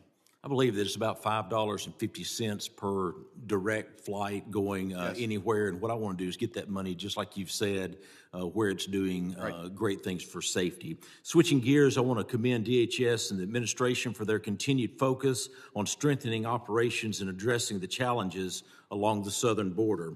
Given the scale and the complexity of ongoing border security efforts, does DHS currently have the internal expertise and operational capacity needed to execute its large-scale initiatives on time? Are you specifically talking about the wall? What we're seeing there to carry out those initiatives, from protecting the southern border, the construction of the wall, those dollars that we've approved here. We do. We see the cartels are adapting right now because they had luxury city availability during the last administration where they didn't have to invest in technology. They simply walked across, drove across, and rode across. And so what we're doing now is we're seeing that we discovered a tunnel for the first time recently in many years, and we're seeing more drone technology. So we're adapting, but we have the ability, and we definitely need more resources. Thank you, Mr. Secretary. Mr. Chairman, I'll yield back. Gentleman yields back. I now recognize the gentleman from New York, Mr. Kennedy, for 5 minutes of questions. Thank you, Mr. Chairman. Nurul Amin Shah Alam, Secretary Mullin, does that name mean anything to you? I'm sorry, repeat that? Nurul Amin Shah Alam, does that name mean anything to you? No, I don't think so. Okay. I'm very saddened, heartbroken, and disgusted by that, quite frankly. Mr. Shah Alam was here lawfully in our country, arriving in Buffalo, New York, as a refugee in December of 2024 with his wife and children. He and his family were in search of the American dream, a life free from persecution, free of genocide at the hands of their government, free from crimes against humanity, unimaginable to those of us that are lucky enough to be born in our free country. Mr. Shah Alam was promised a fate far different from what he'd been subjected to in Burma. Instead, his 14 months in the United States came to a tragic end following his release from your department. On February 19th, Mr. Shah Alam was detained by DHS. DHS agents determined he was here lawfully, and upon release, they dropped him at a closed coffee shop in Buffalo, New York in the dead of winter. That night, agents left him without proper clothing, without the care of his family, without any resources to find safety in near freezing temperatures. He was blind, disabled, spoke little to no English. His family, who filed a missing persons report days later, had no idea of his whereabouts or that he'd even been released. Tragically, Mr. Shah Alam was found dead 5 days later on February 24th, 2026, on a street in the unforgiving Buffalo winter, 5 miles from his home. I just want to say that I am familiar with this case. His death was caused by a stress ulcer, dehydration, and hypothermia, and it's been ruled a homicide. In the days following his passing, DHS claimed Mr. Shah Alam was dropped at a warm, safe location. DHS said he showed no signs of distress, mobility issues, or disabilities requiring special assistance. So, Mr. Secretary, yes or no, would you say that someone who's blind, has severe mobility issues, and who speaks a specific non-English dialect generally requires special assistance?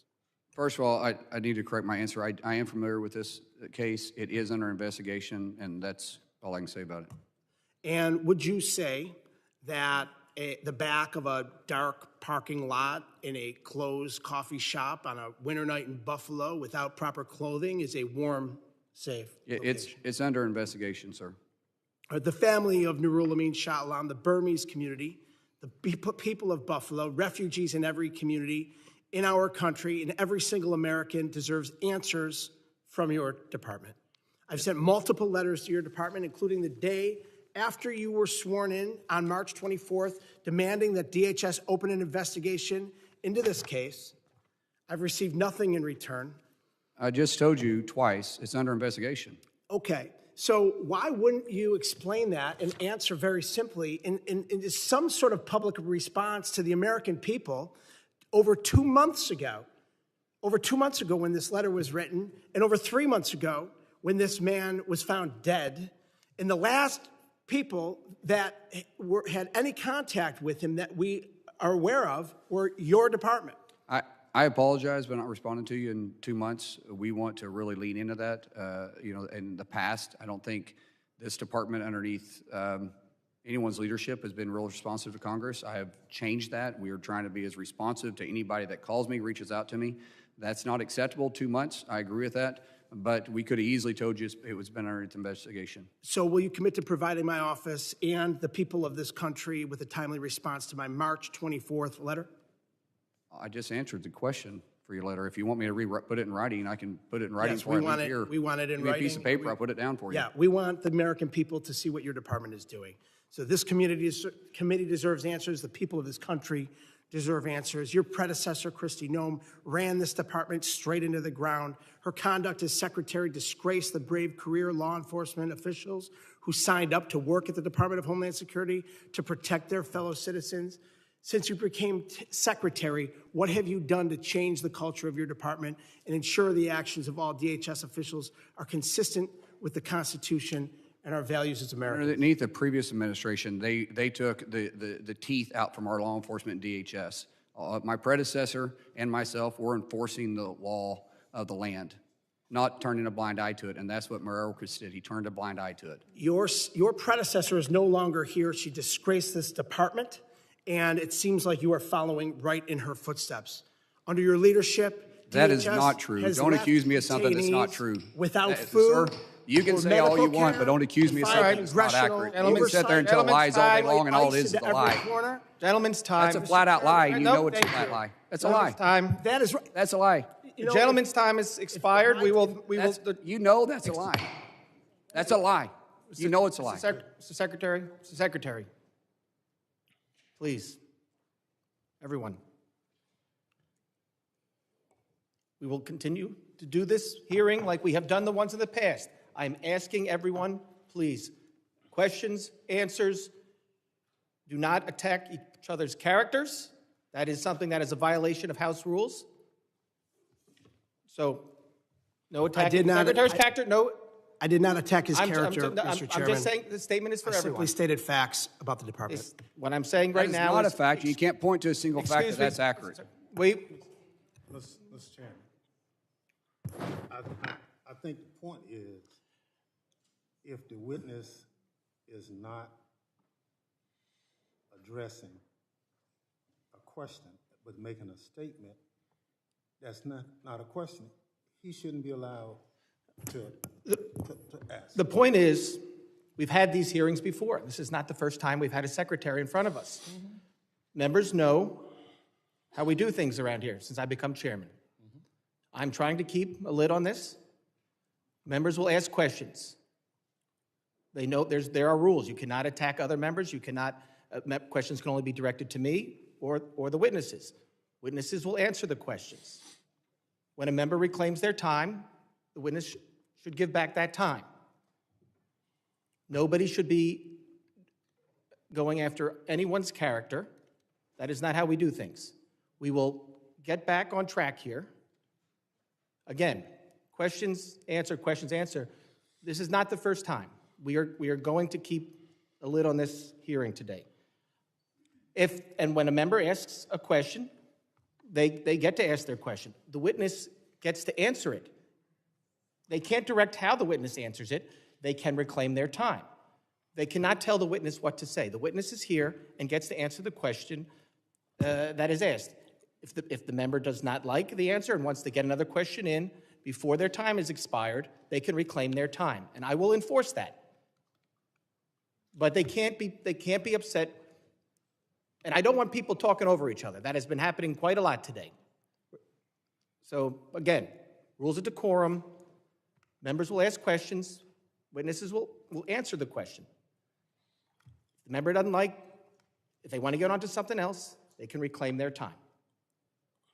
Mr. Chairman, the only point I'm trying to make is the witness is interrupting the members in the midst of asking their question. Yeah. And just direct the witness, just hold whatever he has to say until the question is asked, not interrupt the question being asked. Yes, and I understand that, and I think what the secretary was doing there was just pointing out that he was familiar with the case, with the answer. And I think he did clear that up, but of course, questions asked, answered. So everybody, we're going to move forward now. I now recognize the gentleman from Arizona, Mr. Crane, for 5 minutes of questions. Thank you, Mr. Chairman. Thank you, Mr. Secretary, for coming. We've had a lot of names of people thrown out in this committee hearing so far. I want to throw out some names myself, and I don't expect you to know these names, Mr. Secretary. Mary Ann Mendoza, Doug and Patricia Quetz, Steve Ronenbeck, Bernardo Becerdo, Shannon Estes, Patty Fox, Karen Griffin, Ann Fundner. I know you don't know these names, but myself and Congressman Biggs, we spent about 2.5 hours with these angel families last week in Arizona with the drug czar, Sarah Carter. And these stories were shocking and they were horrific. And I'm just interested, I find it so sad and curious why my colleagues on the other side of the aisle are so concerned with living conditions, food, and safety of illegal aliens, but they never seem to care or bring up these angel families and the fact that their loved ones are no longer with us.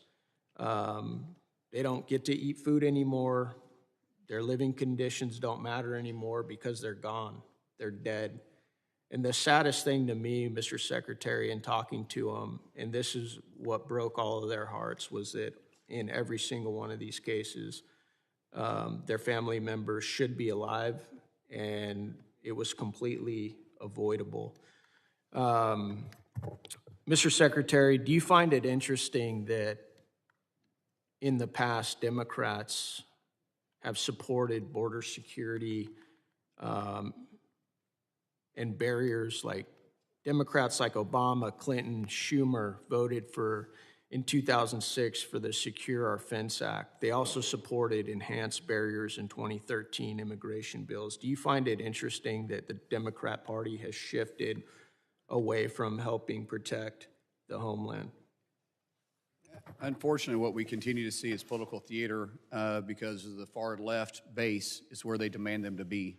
And it has nothing to do with the living conditions. And if you would permit me here, Congressman, I just want to point out a couple of things about Delaney versus the state penitentiaries in New Jersey. And Delaney, are in the state penitentiaries in New Jersey, you're 2 times more likely to die in New Jersey state facilities than you are in Delaney. We have 2 times the amount of space in Delaney, so when they say it's overcrowded, that's not accurate. We have 2 times as much more space than they do in the state penitentiaries in New Jersey. We have 2 times the medical personnel based on individuals that are in the Delaney versus the state penitentiaries. When you start talking about horrible conditions, in the Northern State Penitentiary, the Garden State Youth Correctional Facility, and in the New Jersey State Prison, they have horrible conditions. Let me just talk about this Garden State Youth Correction Facility. They received citations for filthy conditions in the kitchen, standing water, rodent and insect infestation, and expired fire extinguishers. In Northern State Penitentiary, they have multiple violations for continuing flooding, raw sewage, wastewater spillage, and lack of temperature control that they've never fixed. Not one of these individuals have ever protested about what's happening in their own state yard, or backyard. Thank you, Mr. Secretary. It was interesting because several of my colleagues earlier on in this hearing brought up DHS supporting white nationalism. Do you remember a couple of members pointing that out? And then you actually brought up something, you asked one of my colleagues if he had endorsed the Senate candidate from Maine, Mr. Plattner, I believe his name is, who's a Nazi sympathizer. I actually looked it up. He had not endorsed that individual, but certain members of Congress had. And I'm going to read those names for you. Bernie Sanders, Elizabeth Warren, Ruben Gallego, and Martin Heinrich, and Ro Khanna have all endorsed this Senate candidate from Maine. You find it interesting that all these accusations and targets of DHS and white nationalism are being targeted at you, yet their party continues to support this Nazi sympathizer running in Maine? It's hypocritical at best. Thank you. Yeah, that's what I thought. I want to move on to tunnels real quick. I know my time's running out. You guys just discovered a big tunnel. What are you guys doing to make sure that the cartels aren't going underground, since we've done a good job in stopping a lot of what they're trying to send through the ports of entry and at the ports themselves? As you know, this is the first tunnel that has been discovered in many years. We're deploying technology all around there for this because we see that we're forcing them underground because of President Trump's policies.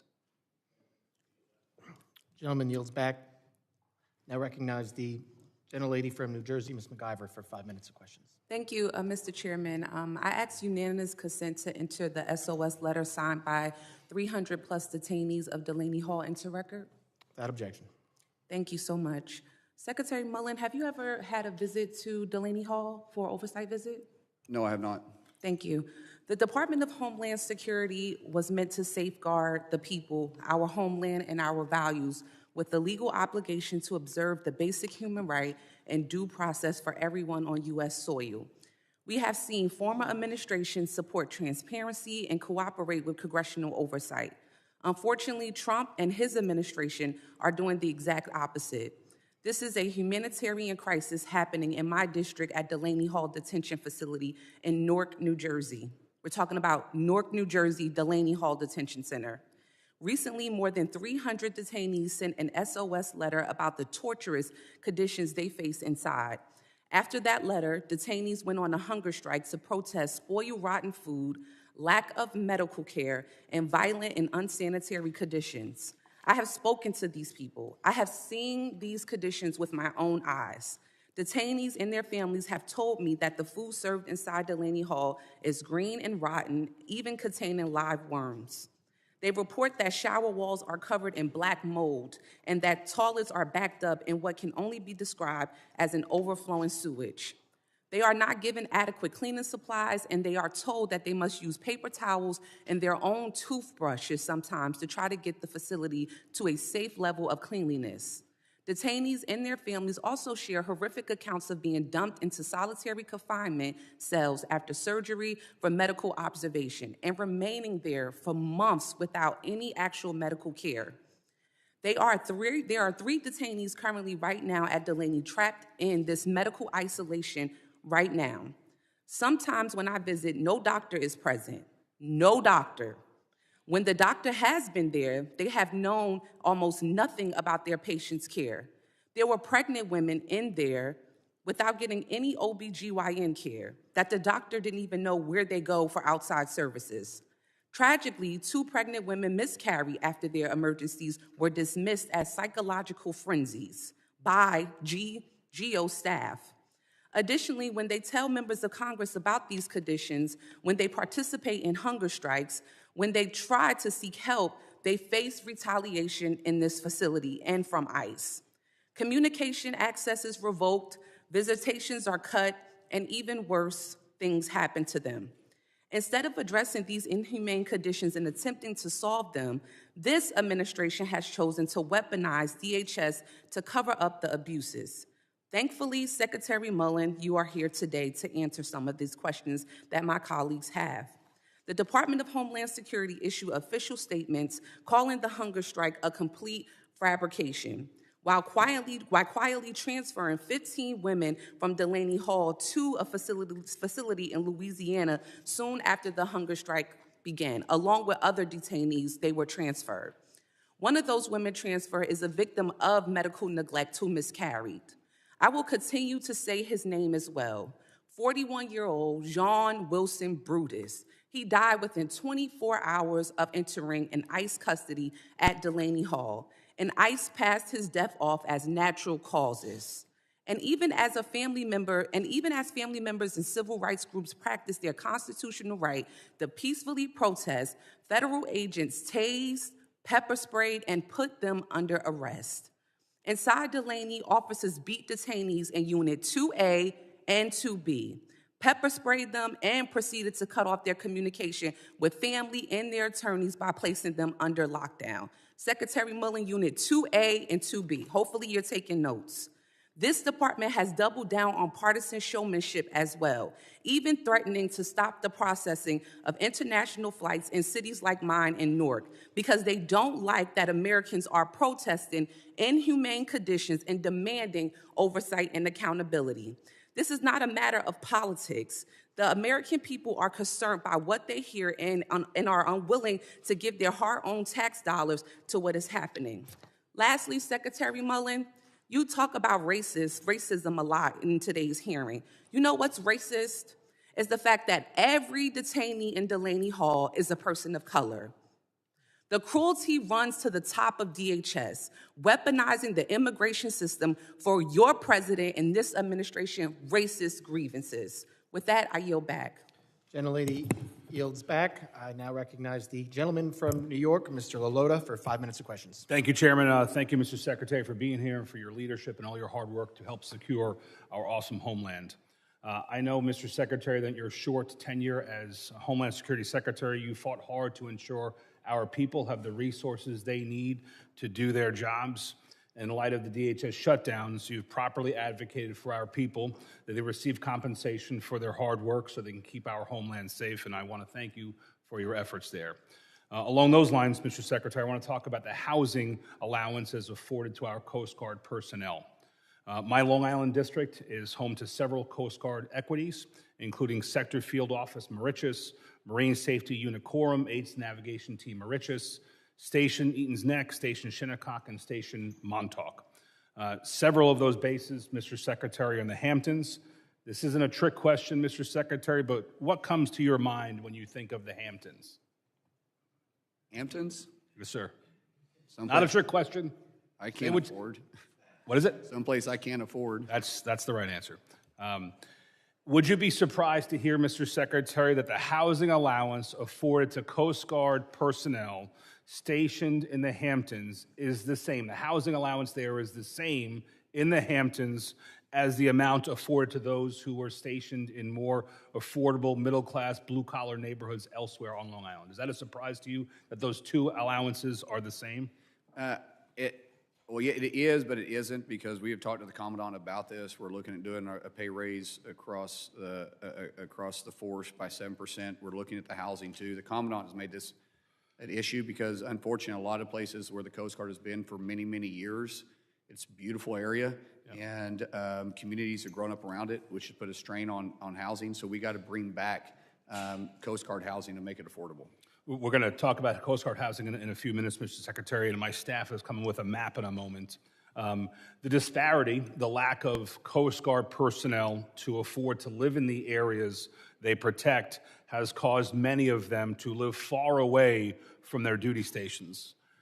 Good here. The map, as you can see, Mr. Secretary, shows that some of our coasties stationed on the South Fork of Long Island and Montauk in particular have to live a good hour and 40 minutes one way, almost 3 hours round trip, sometimes 4 hours round trip with bad summer traffic.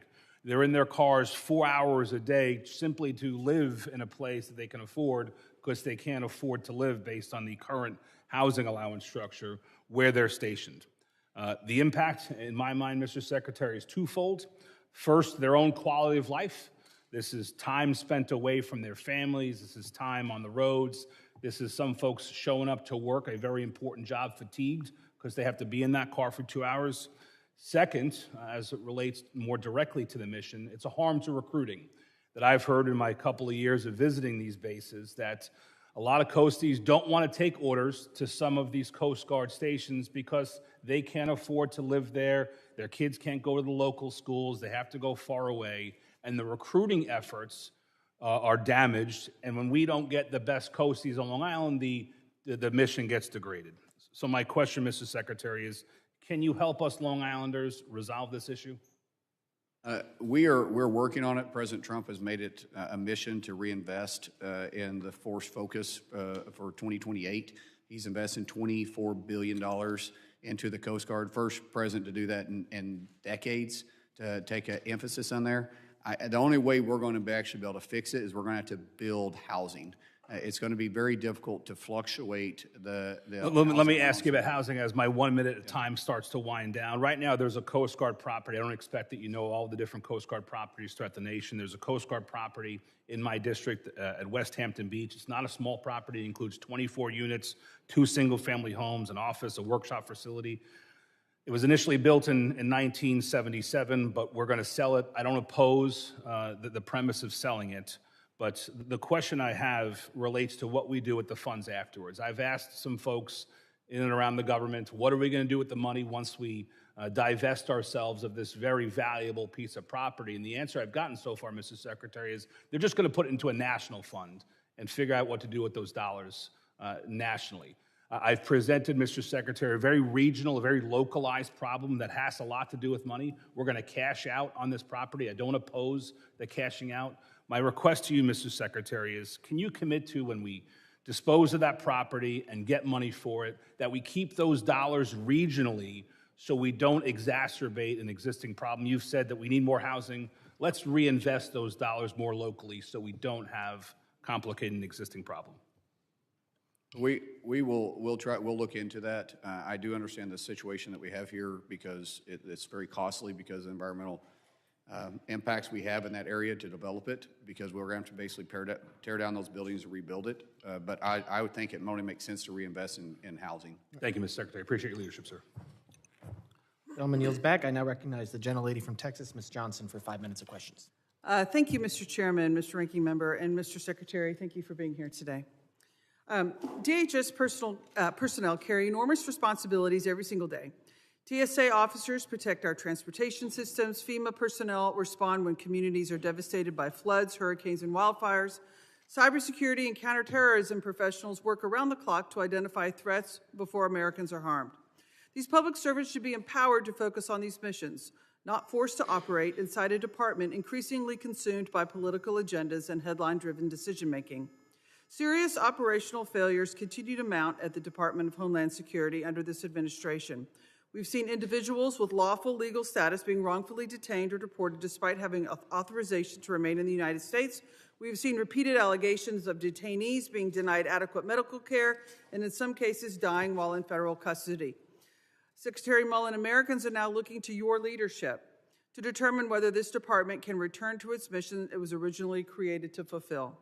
They want to know what steps you are taking to restore professionalism within DHS, improve oversight of detention facilities, prevent further deaths in federal custody, stop the wrongful deportation of individuals with legal status, eliminate political interference inside FEMA, improve training and operational standards for enforcement personnel, and ensure that disaster response decisions are driven by urgency and public safety rather than bureaucracy and politics. To highlight some of the incompetence we've seen over the past year, I want to take a moment to quote directly from the final report, which was released earlier this month, issued by the President's own FEMA Review Council under the Trump administration. This report was not written by Democrats. This was your administration's own assessment of FEMA. And frankly, the report reads like a broader indictment of how this agency has been allowed to deteriorate over the past year. The report states that FEMA acknowledges concerns about staffing sufficiency, disaster response delays, and operational shortcomings that have weakened FEMA's disaster response capabilities. Americans in my home state saw the consequences of those failures during Texas floods. An overwhelmed system, staffing concerns, and response delays left families waiting for help during one of the worst disasters in our recent history.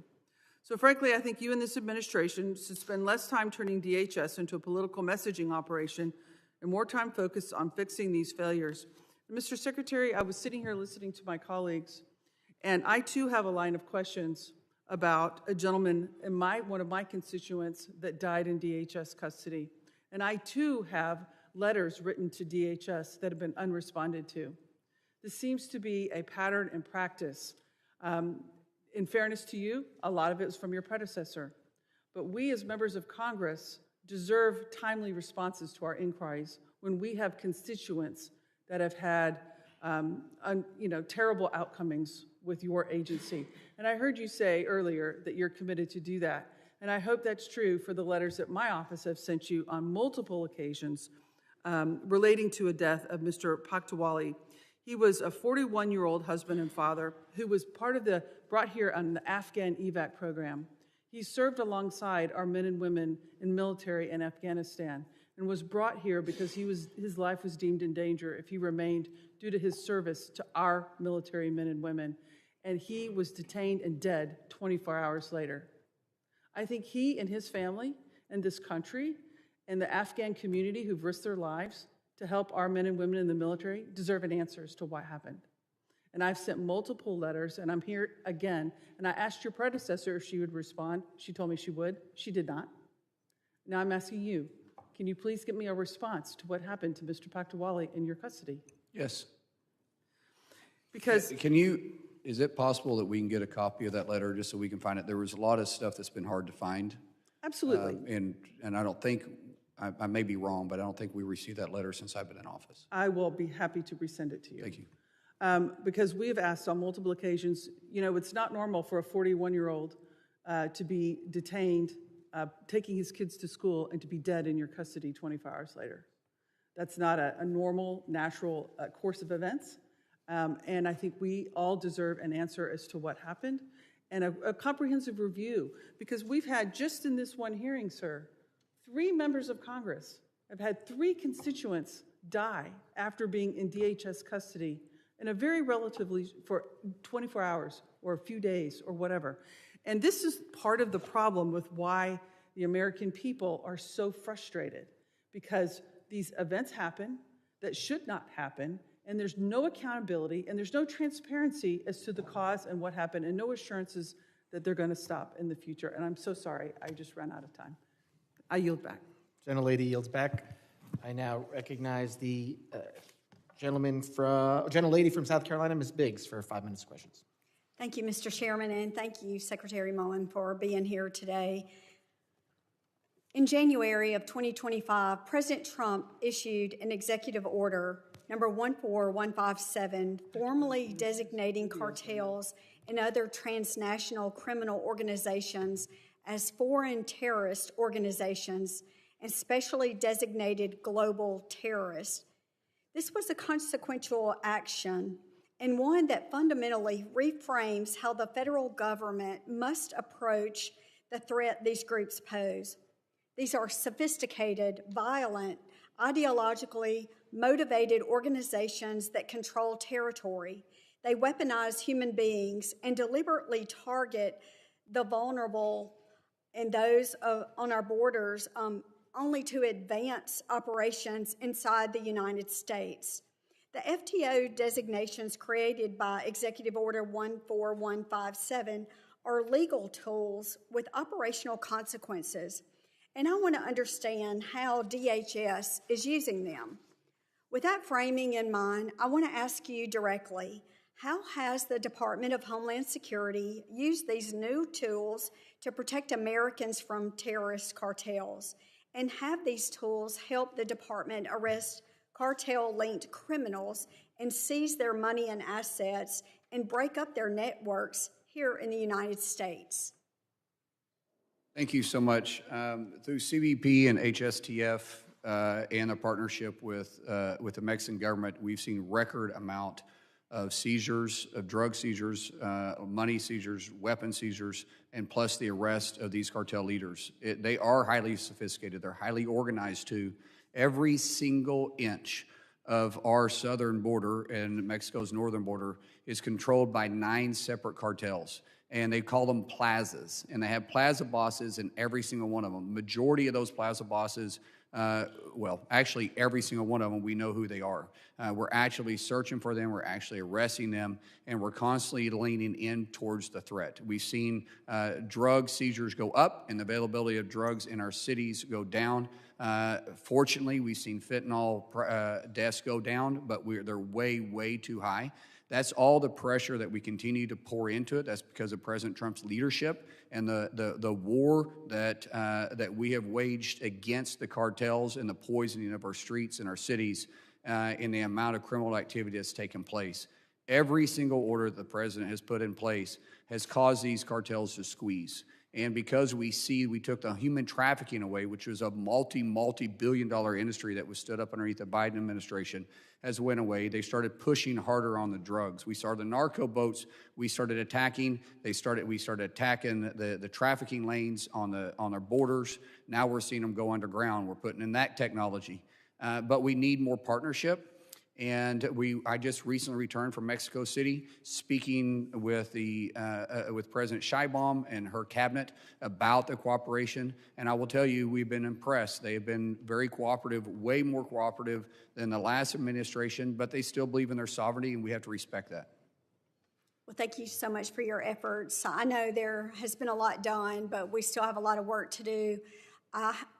I represent a district that covers between Atlanta and Charlotte, Interstate 85, and we have seen trafficking of drugs and people, as a matter of fact. A huge human trafficking corridor right there, as you're aware of.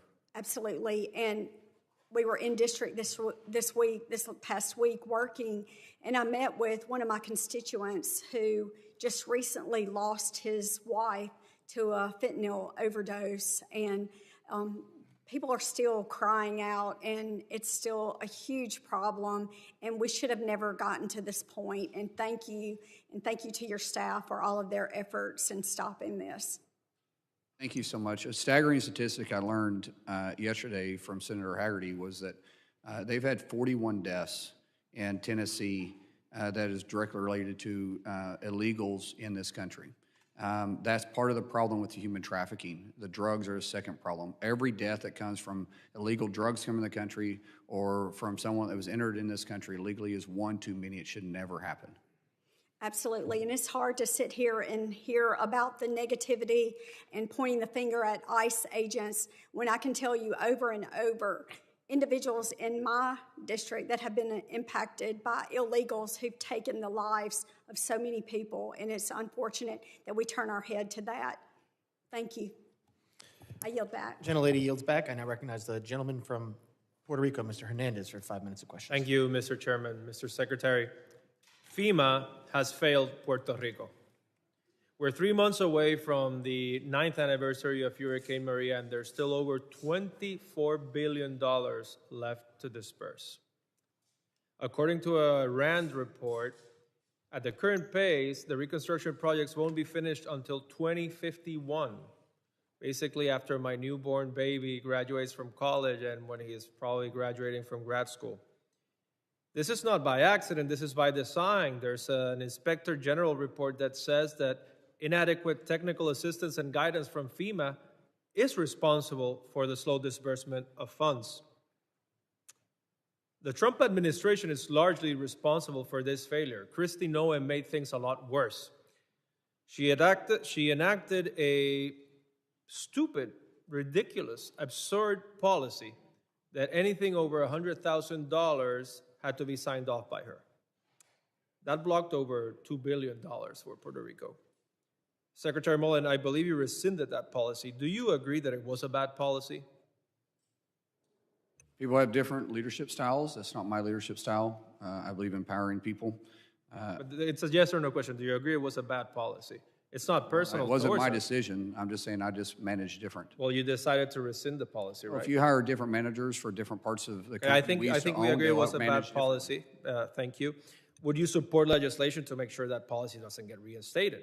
Would you support legislation to basically enact your leadership preference that I no that longer policy make the is? policy. You guys do. I will enact whatever you guys pass. And would you be supportive of that? You have opinions I don't. over policy. You're here It's giving not my. your It's not my opinion over place to lean budget. in on the policy. I just want to get my agency funded. That's it. Okay, I think you do lean in on policy a lot. You're doing it today constantly, but I think you should. I have a bill called the Disaster Should say Aid Without proposed. Delay It Act. should say Sorry, proposed I reclaim my policy. Sorry. time. I reclaim my time. My bill, the Disaster Aid Without Delay Act, would do just that, and I hope my colleagues join in co-sponsoring it. Now, Mr. Mullin, on February 20th, after meeting with our governor, Kristi Noem fired FEMA's Puerto Rico Recovery Coordinator, Andres Garcia Martino. On May 20th, 3 months later, we found out he was reinstated. Why was he fired? I wasn't one that fired him. I don't know. Why was he reinstated? Well, we're looking for good people to be put in place, and people have different ideas. I reinstated several people in court, including my deputy secretary that sat beside me. So is it common to fire and rehire people at DHS right now? No, I think people have different management styles. Is that good for the agency's stability? You want me to answer the question? Sorry?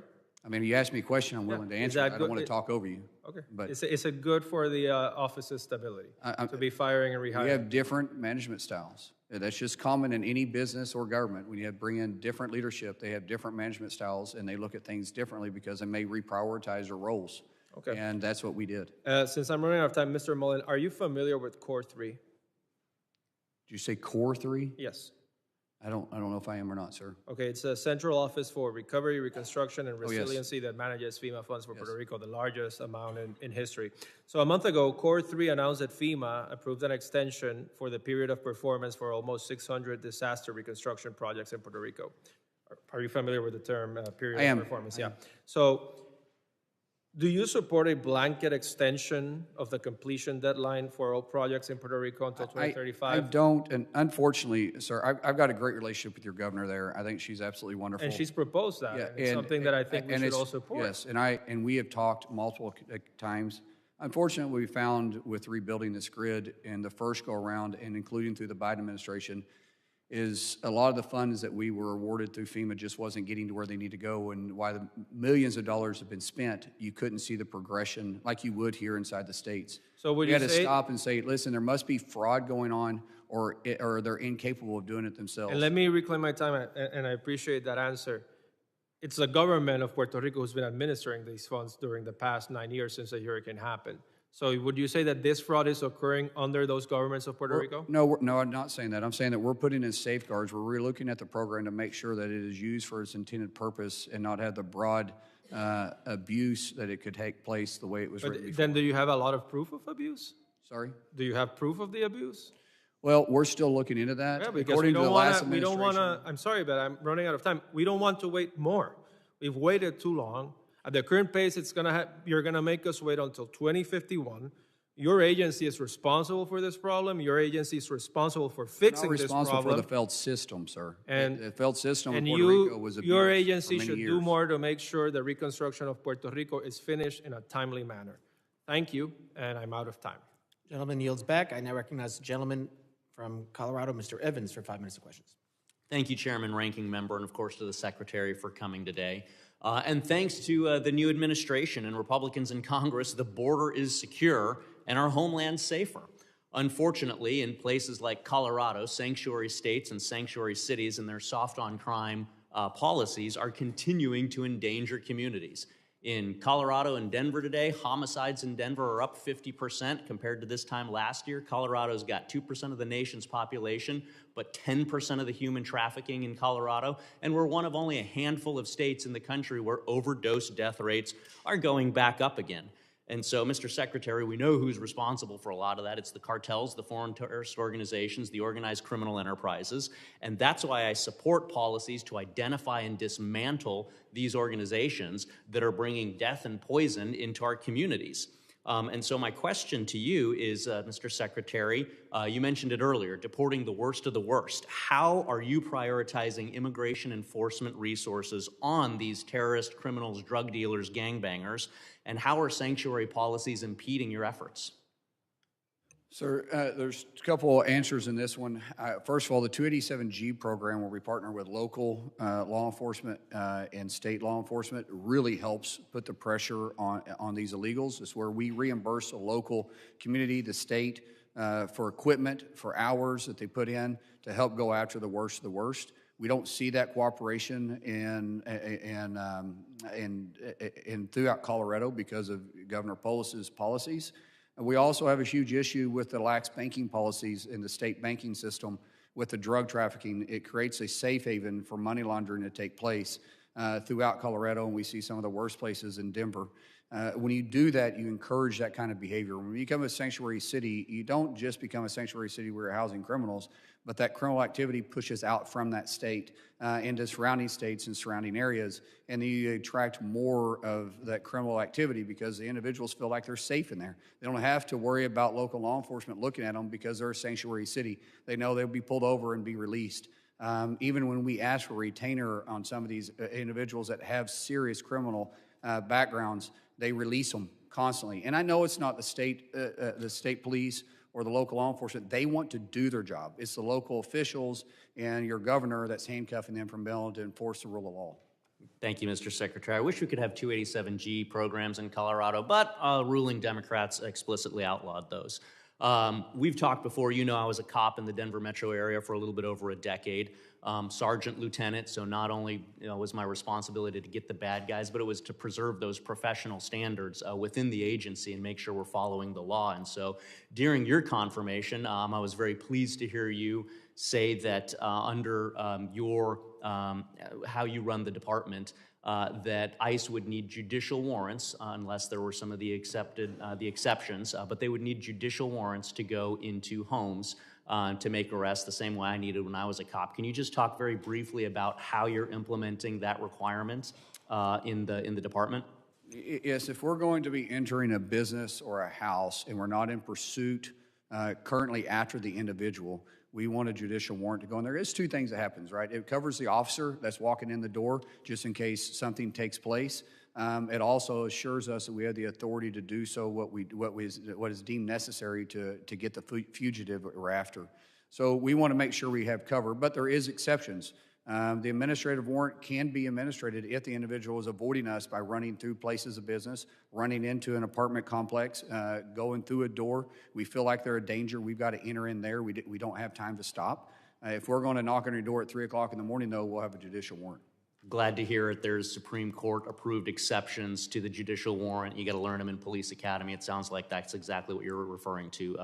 Exigency, fresh pursuit, things like that. Final question to you. I got a lot of constituents in my district, farm workers, youth ministers, nurses, grocery store business managers. They've been living and working legally in the U.S. for decades with visas, but because Biden threw the borders open and flooded the immigration system, a lot of these folks that are legal are having trouble renewing their visas, and so would love to work with you to be able to find ways to help expedite these approvals so that we can keep the American economy working and keep those employers working. Last 15 seconds to you. We would applaud any assistance you could give us, any assistance that Congress could give us by passing new policies to help us streamline this would be wonderful. But unfortunately, we haven't upgraded our immigration, true legislation since 1959, and it needs to be updated today. I'm out of time. Yield back.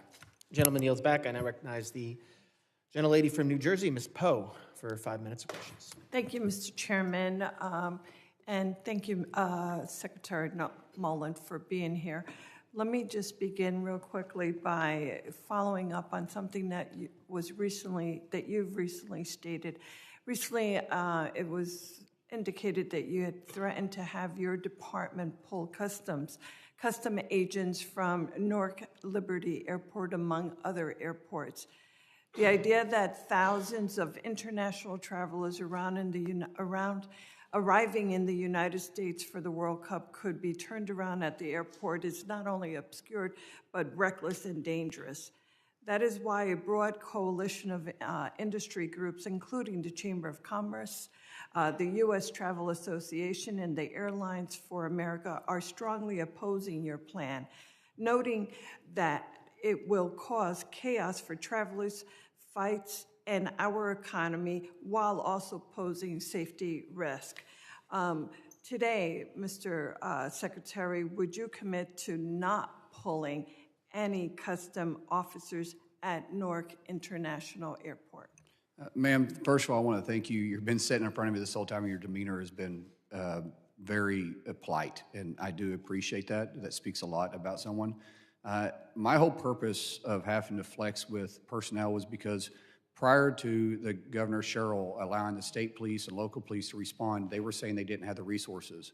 We were having officers get hit. We were having employees have a hard time getting in and out of work. Their vehicles were getting damaged. Federal vehicles are getting damaged.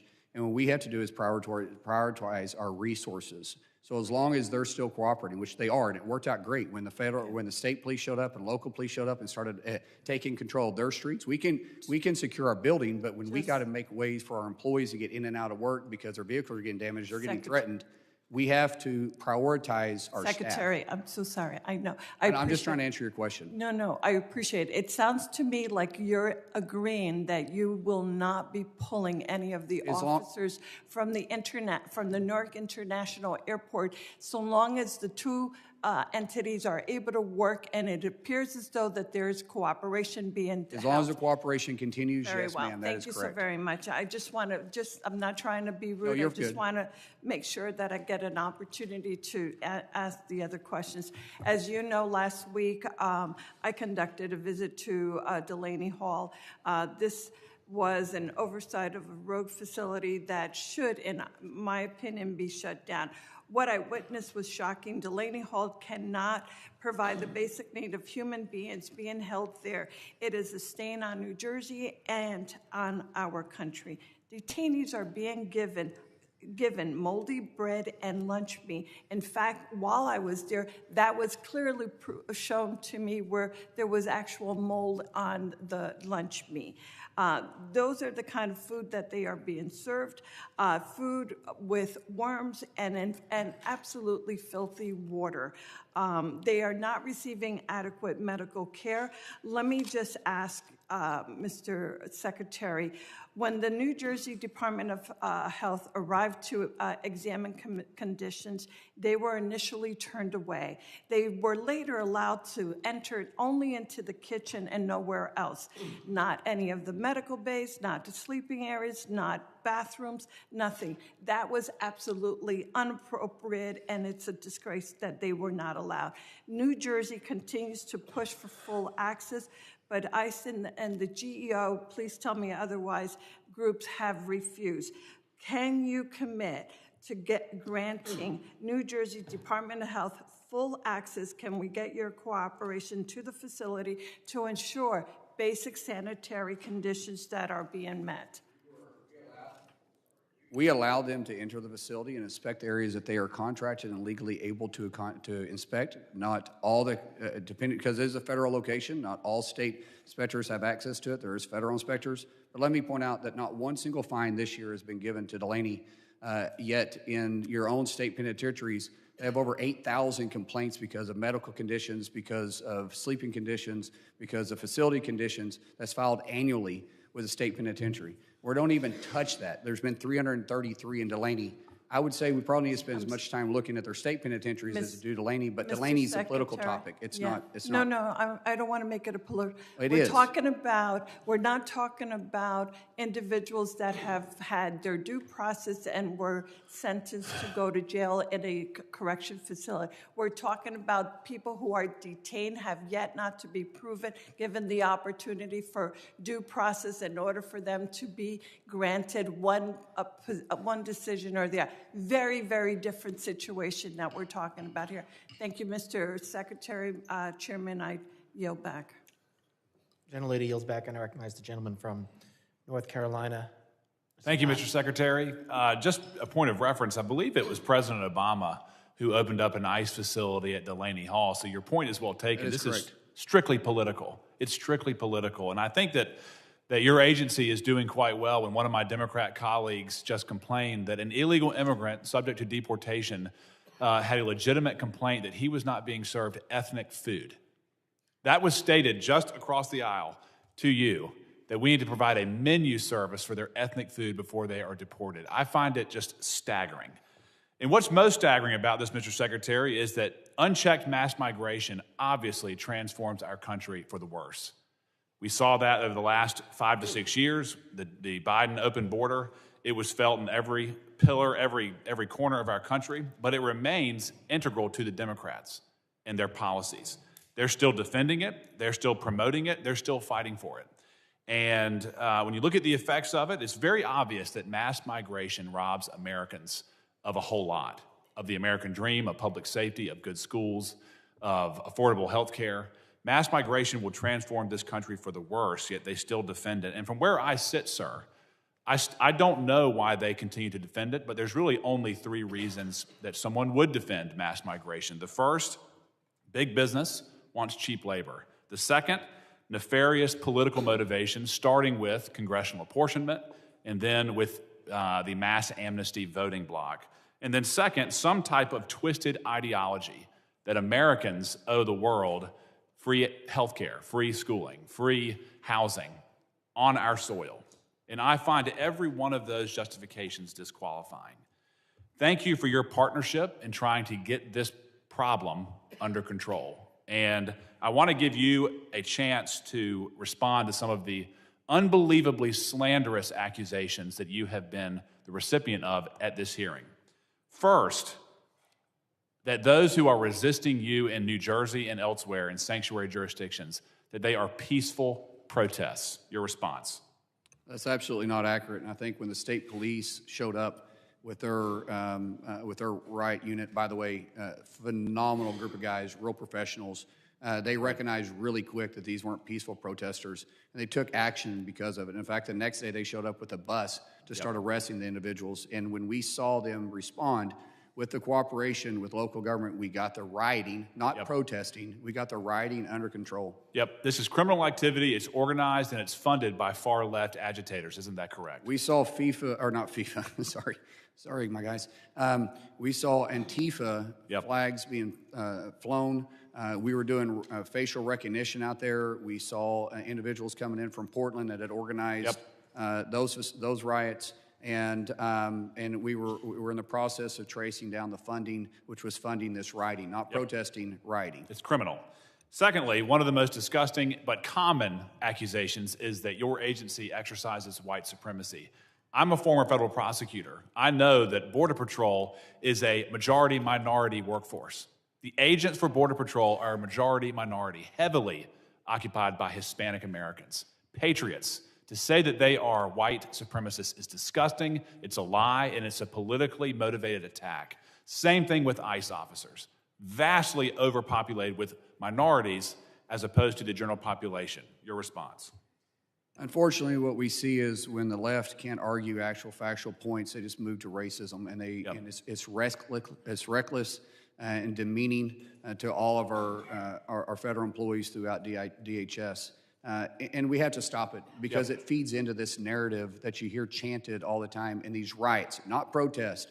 I'm okay with protest. Sure. You have the right for the First Amendment, but you do it in a peaceful way in a legal area. That's right. If anything, sir, I would submit that we're being too tolerant to the rioters who obstruct law enforcement from Not carrying out their anymore. duties. I have Good. zero tolerance. If you Good. verbally assault our officers, you go after our vehicles, you assault our property, you assault one of our officers, we will find you, we will arrest you. And lastly, I want you to answer. The Democrats claim to be that they want to remove the worst of the worst. But in Judiciary Committee, we had a sanctuary prosecutor from Northern Virginia who campaigned on the fact that he was going to consider immigration consequences before charging and before plea deals. He released murderers, he released pedophiles, he released violent criminals because they were going to be subject to deportation. It's disgusting. They are not working to remove the worst of the worst. They're not working with you to achieve that. Your response? In Delaney alone, over 35%, or roughly 35% of the detainees have serious criminal records. Yep. But if you release the criminals, you can't get a conviction.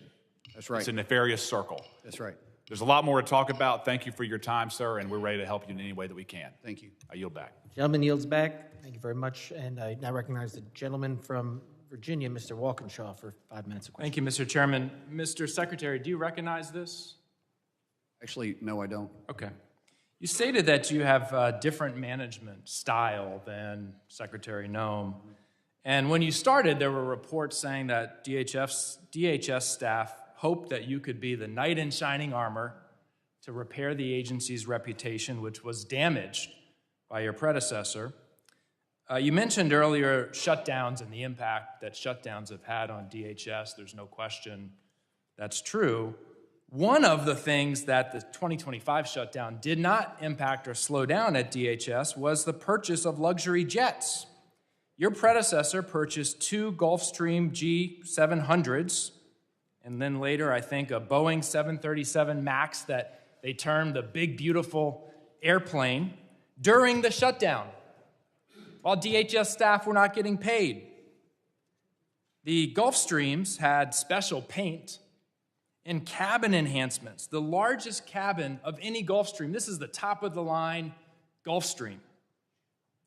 An expert on private planes in the industry, when asked about the purchase, said it was, quote, bizarre, and that, quote, these jets are normally associated with billionaires. You just said you can't afford to visit the Hamptons. Neither can I. Okay, I can afford Hold on, I haven't asked you a question. On April 17th, a spokesperson from your agency said, under new leadership, DHS is assessing all of our resources, including aircraft, to maximize efficiency, and that you, the Secretary, are 100% focused on ensuring the needs of our department are met while being the best possible steward of taxpayer dollars. That's April. On May 27th, it was reported that flight logs show that you have used one of the Gulfstreams to fly to Oklahoma, the $80 million Gulfstream. Have you used the Gulfstream jet to fly to Oklahoma, Mr. Secretary? Sir, under statute, I'm required to provide... You used the G700. Okay, thank you. No, So, you asked me a question, sir. Can I answer the question? You answered the question. No, You said no, I didn't. yes. No, because... Reclaiming my time. Mr. Chairman, he's walking reclaiming over my an time. important fact. You answered the question. Again, we will remember, you get to ask questions, the witness gets to answer the question. By statute, I'm required... I'm familiar with the provide- statute. Okay, then you know why I have to fly a government plane. Yeah. And so my family is in Oklahoma, like Reclaiming you my go time, home a Mr. lot. Chairman. I also like to go visit Reclaiming my my time. It appears to me that you assessed the aircraft, and your assessment is you really like flying on the Gulfstream. As a senator, Sir, you're making reclaiming my time, Mr. Chairman. Questions and answers. I didn't ask a question. Okay. He's making an assumption As senator, about something you're Mr. walking Chairman, are into you going to that you're control not the witness? familiar with, or you're using... Suspend the clock, Mr. please. Chairman. Suspend the clock. In the Senate... Hold on, suspend the clock. Everything's suspended right now. Again, you have statement, questions. Mr. Secretary, you can address the questions when there's a question. Members, as you know, we had some just read statements. When you have the time to answer and you want to say that something was not truthful, you can. You can answer the questions. But again, this is the members' time. We will let them use it as long as they do it within the rules, as they see fit. When you are asked a question, you will be afforded the opportunity, and the members should afford the witness the opportunity to answer the question. I do not want people. This is when people are talking over each other, we're not actually getting to what we want to get to. So let's try not to do that. I appreciate it. We'll add 10 seconds back on because I did suspend and the clock kept running. But again, please, Mr. Secretary, if something that is said is not truthful, you can address it, but just wait for the question to be asked. Wait for the question to be asked, and then you can address it. Question asked, sir. He's making accusations just because he's trying to make a Nothing I have said is untrue. Still me. Doesn't make it fact just because Still me, everyone. Say something. Everything I've said is a fact. That is not true. It is. It is not true. Excuse me. It is. How do you think it's true? Factual because it's your opinion isn't anything. I don't want to be here all day, but I will adjourn this until everybody calms down. We will, again, if something that is said is not truthful in a statement and the Secretary wants to address it when he's asked a question, he can say something was not truthful. He can answer the question. You can ask it. If you want to make your statement, you will make your statement. But we will not talk over each other. And, Mr. Secretary, if you're not asked a question here and you want to address it when somebody asks you a question later, I'm sure some of my colleagues might allow that. But again, we are not going to be talking over each other. We have only a few more questioners to go through. Let's finish this. Questions, answers. If it's a statement, that's fine. But again, let's not talk over each other. Thank you, Mr. Chairman. I'll share a fact. Mr. Secretary, when you were in the Senate, you voted for the so-called Big Beautiful Bill that blew up the deficit, trillions of dollars of deficit spending. And some of that was used to buy the Gulf Streams. You are deficit riding on a Gulfstream G700. So I want to give you the opportunity to answer a question. NBC News reported recently that the department was considering selling some of the luxury purchases that your predecessor made.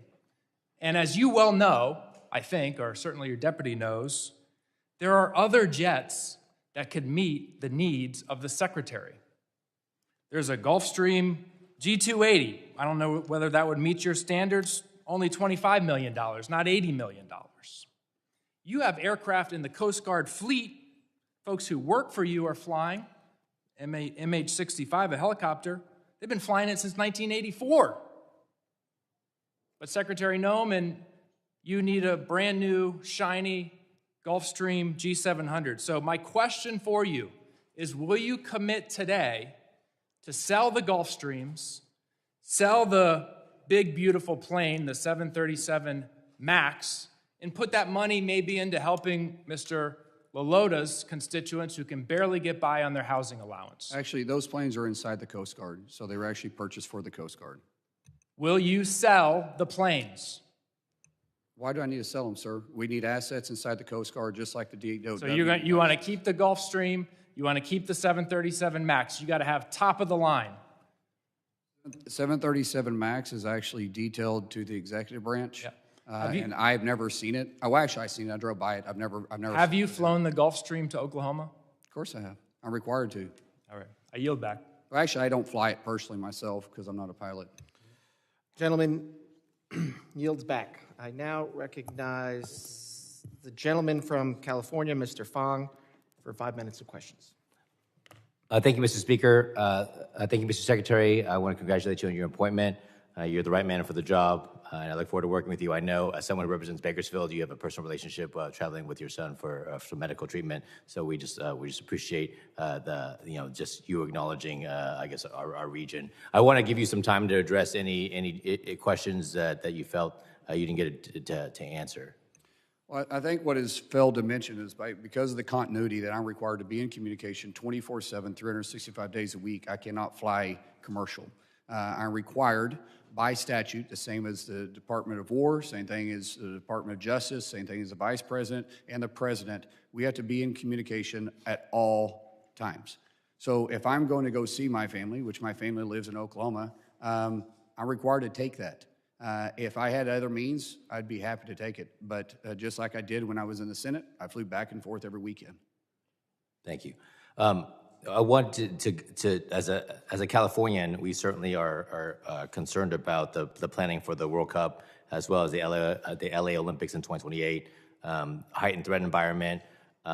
Clearly, the two Homeland Security shutdowns were not good, and certainly we as Republicans, we've been trying to give you the resources that you need. With that being said, these two international events will test every level of our Homeland Security operations.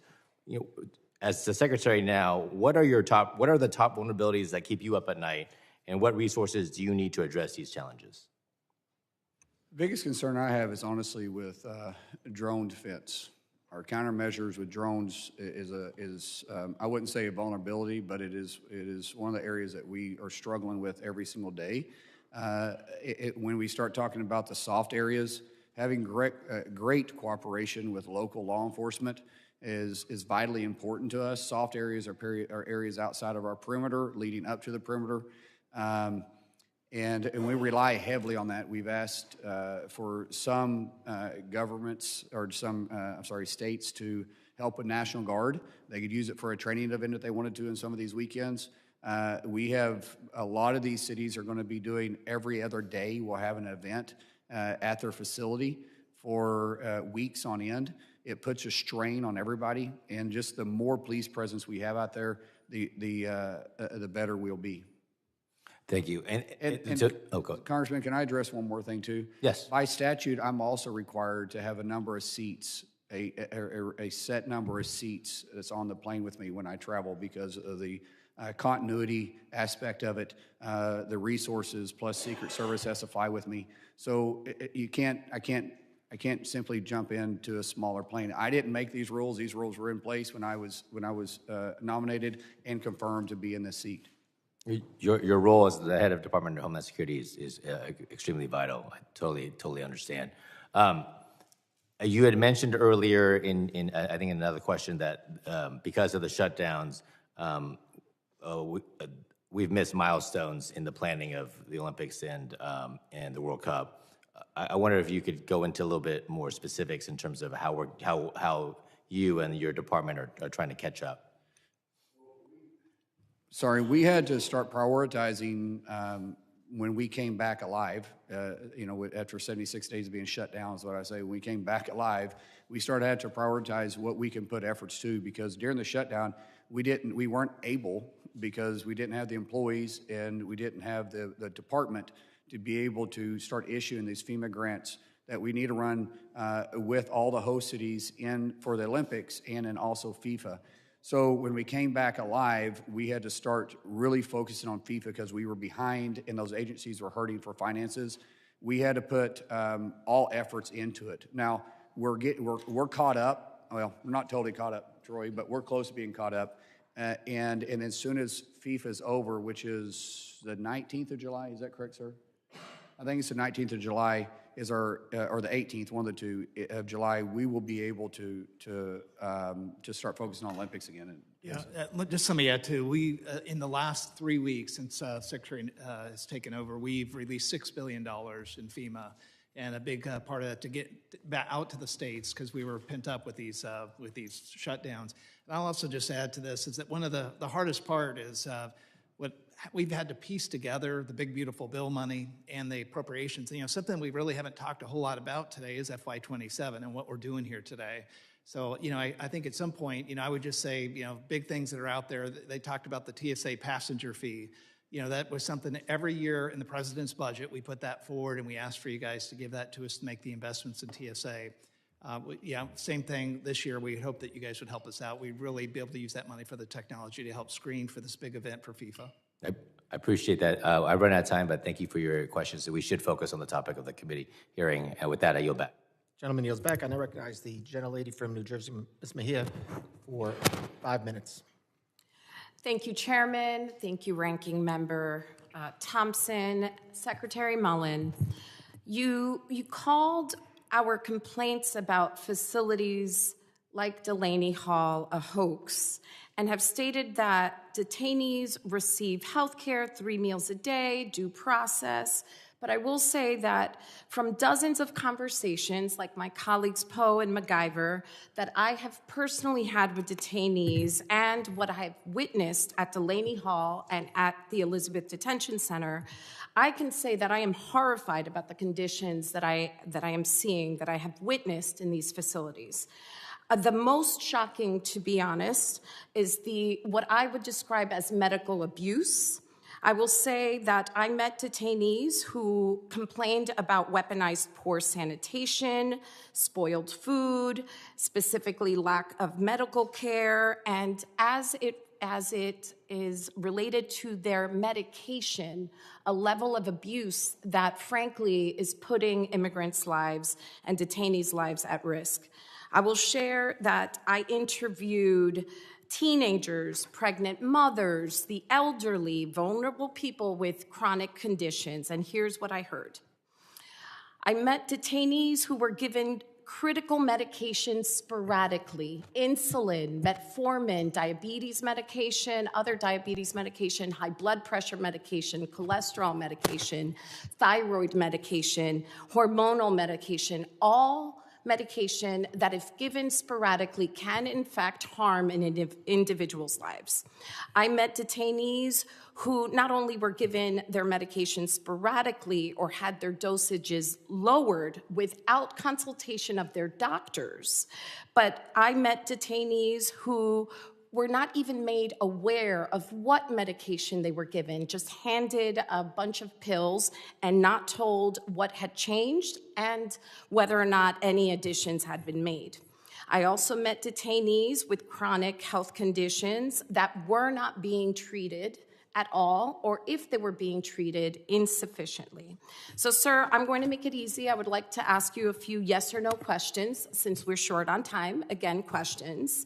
So first, do you audit how many detainees have chronic illnesses like diabetes, cancer, heart disease, or any chronic disease? Yes or no? As I said before, we provide 2 times the medical personnel. Yes or no, per sir, person because I'm than the short New on Jersey time. State Penitentiary does. So you do audit the I didn't say that. who's I impacted? don't know if we audit that specific issue. Okay, so that's a no. Okay, I'm going to take that as a no. Do you monitor the conditions of detainees as warranted and prescribed by their doctors and not just by ICE employees or contractors? Yes or no? 2 times more medical staff than the state penitentiary does per individual. Do you monitor the conditions of detainees who have chronic conditions as prescribed by their doctors? Yes or no? 2 times the medical personnel. Okay, I'm going to take that as a I do not know the answer. Third question, detainees complain of healthcare treatment taking up to a week or more. Do you audit or track how long it takes between complaining about a health condition and the time it takes to receive care? Yes or no? In the state penitentiary, a 48-hour We're not notice for talking about healthcare state goes penitentiaries, sir. 40 You do to not 35% oversee. unanswered. I'm not speaking of state penitentiaries. I'm speaking of Delaney Hall Our and immigrant standards detention pass centers. and succeed your own state Okay, penitentiary so that you as pay I no attention understand to. it, yet again, the answer is I don't know. Will you allow New Jersey's Department of Health to conduct full and routine inspections of all areas, including areas that have impact on the health of detainees and staff? Where they are legally able to go by state statute and the federal contract, we will allow them to enter, which is what we did the other if day. the bathrooms pose a health threat, are they allowed to go inspect the bathrooms? Depends on what's within their contract and our state agreement that we have with that federal So facility. I am hearing that it's a yes, that they should, given that detainees... Where they are legally able to go based on the contract Okay, we have so with the again, state, I'm not for going to take political that as a purposes. I don't know. Will you provide the state with the number of individuals that are detained, the number of seniors, pregnant women, individuals with chronic diseases like diabetes, congestive heart failure, hormonal conditions, cancer, or more? We are required to report. We will report. By the way, you made a statement about teenagers. I haven't finished. You can add in a moment. There. Will you institute a no tolerance policy for retaliation against any detainee or staffer that is a whistleblower? Is that a no? Gentlemen, gentlelady's time is now expired. And I recognize the gentleman from Tennessee, Mr. Van Epps, for 5 minutes of questions. Thank you, Mr. Chairman, for convening this hearing today, and thank you, Secretary Mullin and Deputy Secretary Edgar, for joining us. You both lead one of the most critical components of our entire government. The men and women of the Department of Homeland Security devote every day to keeping Americans safe at home. And as a citizen and as a father, thank you for all you do. The first group of questions are on the alignment between DHS and local law enforcement. There's an opportunity to improve DHS intelligence and analysis, intel sharing with local law enforcement that we have worked on and you all are leading on, so that intelligence sharing is a two-way street. Can you discuss how your plan to consolidate INA with other offices to report directly to you will affect reporting structures and improve intel sharing, and how it will better enable DHS's relationship with local law enforcement who need actionable intelligence? Yes, we're trying to expand the 287G program to bring INA in to allow us to work and cooperate. We have a cooperation with where we reimburse for equipment, for overtime hours, for salaries, and that's from vehicles to drone defense, to everything in between, to be able to work with them, to train them on intelligence gatherings. There's a lot of small municipalities that doesn't have the ability to do so. If we're able to give a grant to them where they can hire somebody full-time, and then we're able to train them and then and bring them up for training facilities, that's what we're doing. We have the ability to do it in a small scale. If we can include it in the 287G program, it'd be extremely helpful. Great, thanks, sir. Next question. How is DHS working with fusion centers in every state to maximize communication, clarity, and effectiveness? And many fusion centers are heavily reliant on DHS grants for staffing. How will this budget better support fusion center functions and relationships with DHS components? Yeah, hey, I'm going to go ahead and answer that. So and it kind of relates to your first question. The way that INA is set up, we have 88 different fusion centers across the U.S. we insert ourselves into. So we are the key line between the intelligence community and the law enforcement community into the local jurisdiction. So this budget, as you know, is kind of a combination between FY27, what we've asked for at DHS, and FY27, what the ODNI asked for in Title 50 type money, because a lot of stuff that we do is classified. So the way this is set up, the OSIM consolidation that you asked about that actually consolidates INA, one of the benefits of that that the president put forward is that we'll be able to consolidate the mission support, the things that aren't so focused on the fusion centers, like CFOs, 3 CFOs for those different groups, procurement leads, all that. We basically are taking a lot of the back office out of that organization and being able to focus it on fusion centers. Great. Thank you, sir. Moving on to the Coast Guard, the budget request follows through on transforming the Coast Guard to meet modern needs. As the Arctic grows increasingly competitive, the Coast Guard is a critical piece of the U.S. force posture in the region. How does this budget support increased Coast Guard operations in the Arctic, and what else is necessary to ensure a capable and sustained presence in the Arctic? Icebreakers are obviously a huge asset that we lack. We have one icebreaker, Russia has 49. The president has made this a focus. Right now we have 11 under contract. Hopefully 3 will be delivered by 2028. And being able to respond to our own cargo ships, being able to respond to our own flagships, and also be able to help surrounding countries is vitally important. But it also allows us to get up to areas that are contested areas to which China is fishing in, Russia is exploring in, and areas they shouldn't be. So the focus that President Trump has put in there by putting $24 billion into realignment and investment with the Coast Guard is extremely important. Keep in mind, the Coast Guard is our first line of defense. Before they make it to our sovereign land, they take care of our coastal waters, and in some areas pushing into the international waters. And the way they've been neglected over the years, for me, now being secretary over DHS and over the Coast Guard, I can't tell you how much I appreciate the investment President Trump has made and the focus he's put in there. We recently just came back from the Academy graduation. That's his second time to go to the Coast Guard graduation and be the commencement speaker. That's just unheard of. Yes, sir, I agree. Very, very glad to have that investment. Can I yes, add something specifically to FY27? So you'll see that the president asked for about another $1.8 billion to actually help with the staffing. And so specific to your request to the Arctic, not only for the Arctic cutters, but for the people that are needed to go up there. It's really important. We hope that you guys will support the budget. Thank you. Great. Thank you, gentlemen, for what you do. And with that, I yield back. Gentleman yields back, and I recognize the gentleman from Louisiana, Mr. Carter. Thank you, Mr. Chairman. First of all, let me thank you for at least an attempt to balance and to measure the discussion. In order to get answers, we have to be able to have some flow of respect back and forth. So thank you for attempting to do that. Secretary Mullin, I'm a balls and strike kind of guy. I get the impression that you are too. So I'm going to treat it that way.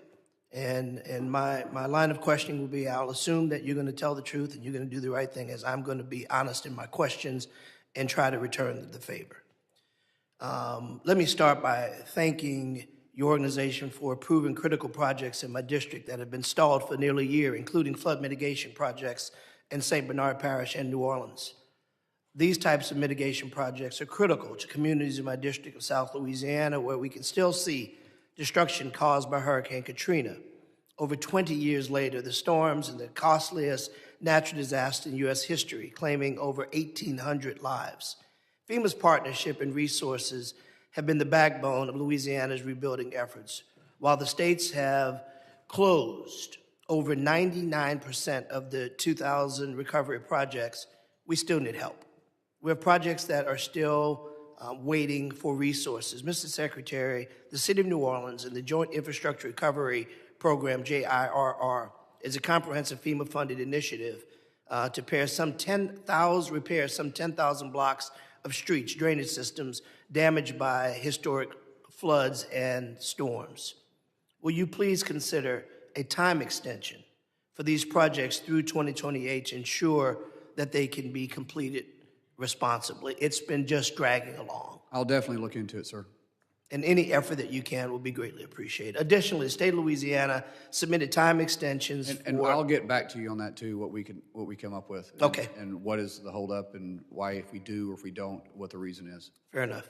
Additionally, Louisiana submitted time extensions for 43 other Katrina-related infrastructure and facilities recovery projects across South Louisiana. These projects face extraordinary challenges beyond grantees' control, including COVID-19 disruptions and construction firms' capacity supply chain. They were held up. Will you please also consider time extensions for these last few Katrina projects? Yes, sir. I'll definitely look into it. And once again, I'll get back to you with our findings on it. Fair enough. Finally, I'd like to bring to your attention the impact of the recent Jones Act waiver on the American mariners. The Merchant Marine Act of 1920, also known as the Jones Act, requires that goods shipped between the U.S.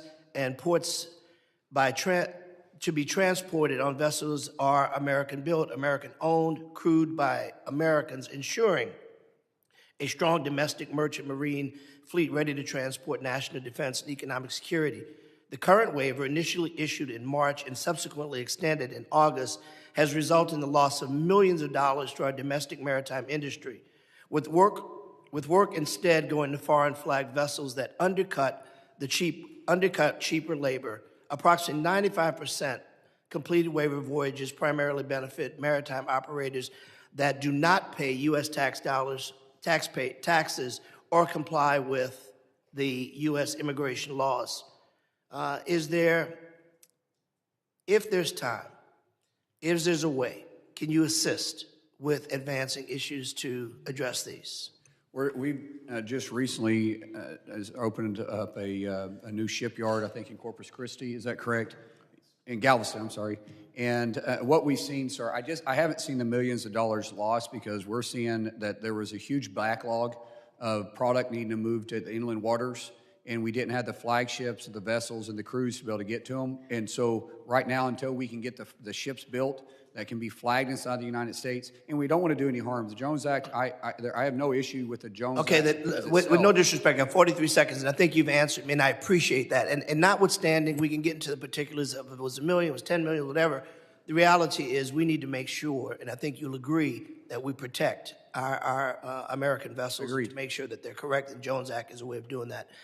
Listen, it's been exhausting, very frankly, to hear my colleagues on the other side go back to Obama and Biden and Mayorkas. Listen, I'm a balls and strike kind of guy. I'm going to assume whatever happened in the past, whoever did it wrong, your job now is to get it right. And I want to give you enough time and room to do just that. Let me ask you a final question in my final 5 seconds. Mr. Secretary, the agents and officers who shot Miramar Martinez and killed Renee Good and Alex Preti, are they still working for DHS?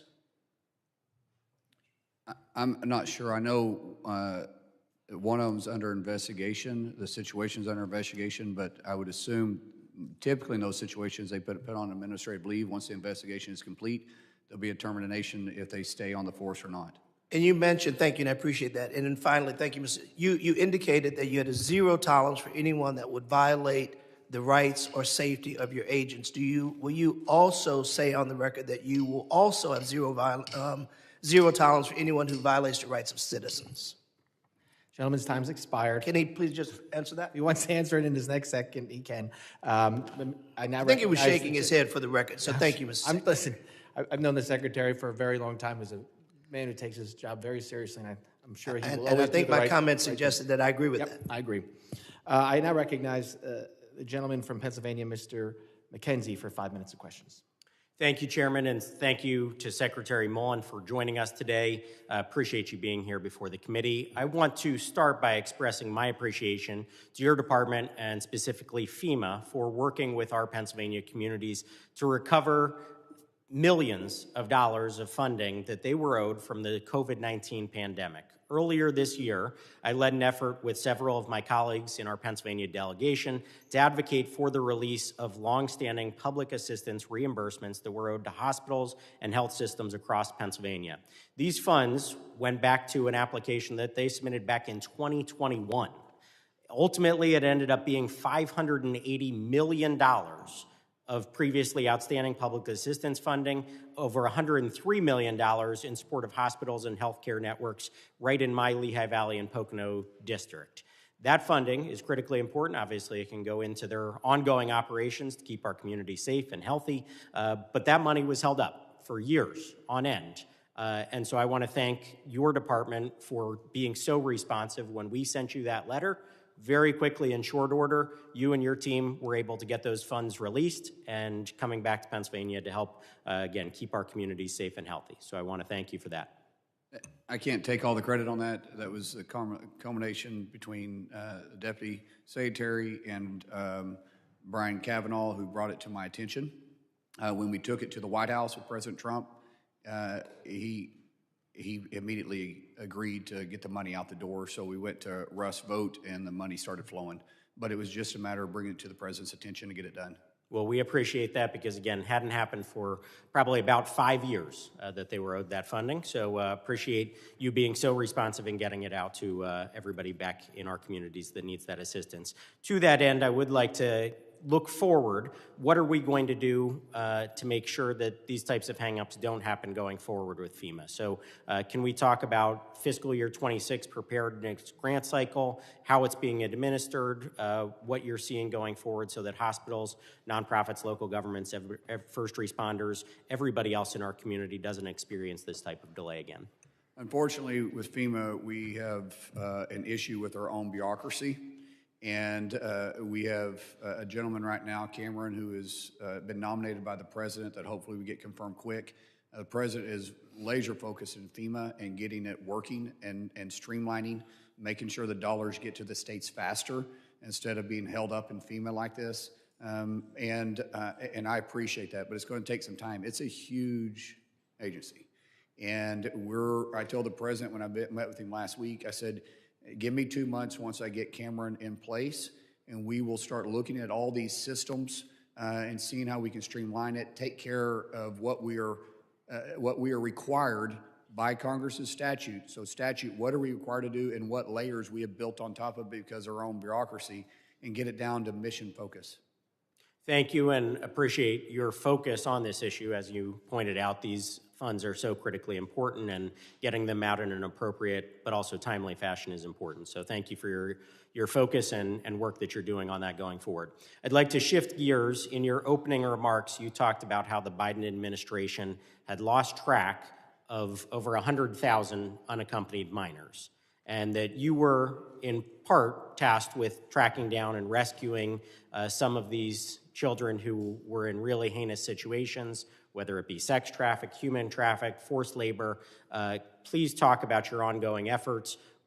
how you're making progress on that front, what we can do to be of assistance as we move forward. Using rough numbers, 340,000 kids were lost underneath the Biden administration. Lost. I mean, we had no idea where they're at. There had been no checks on them.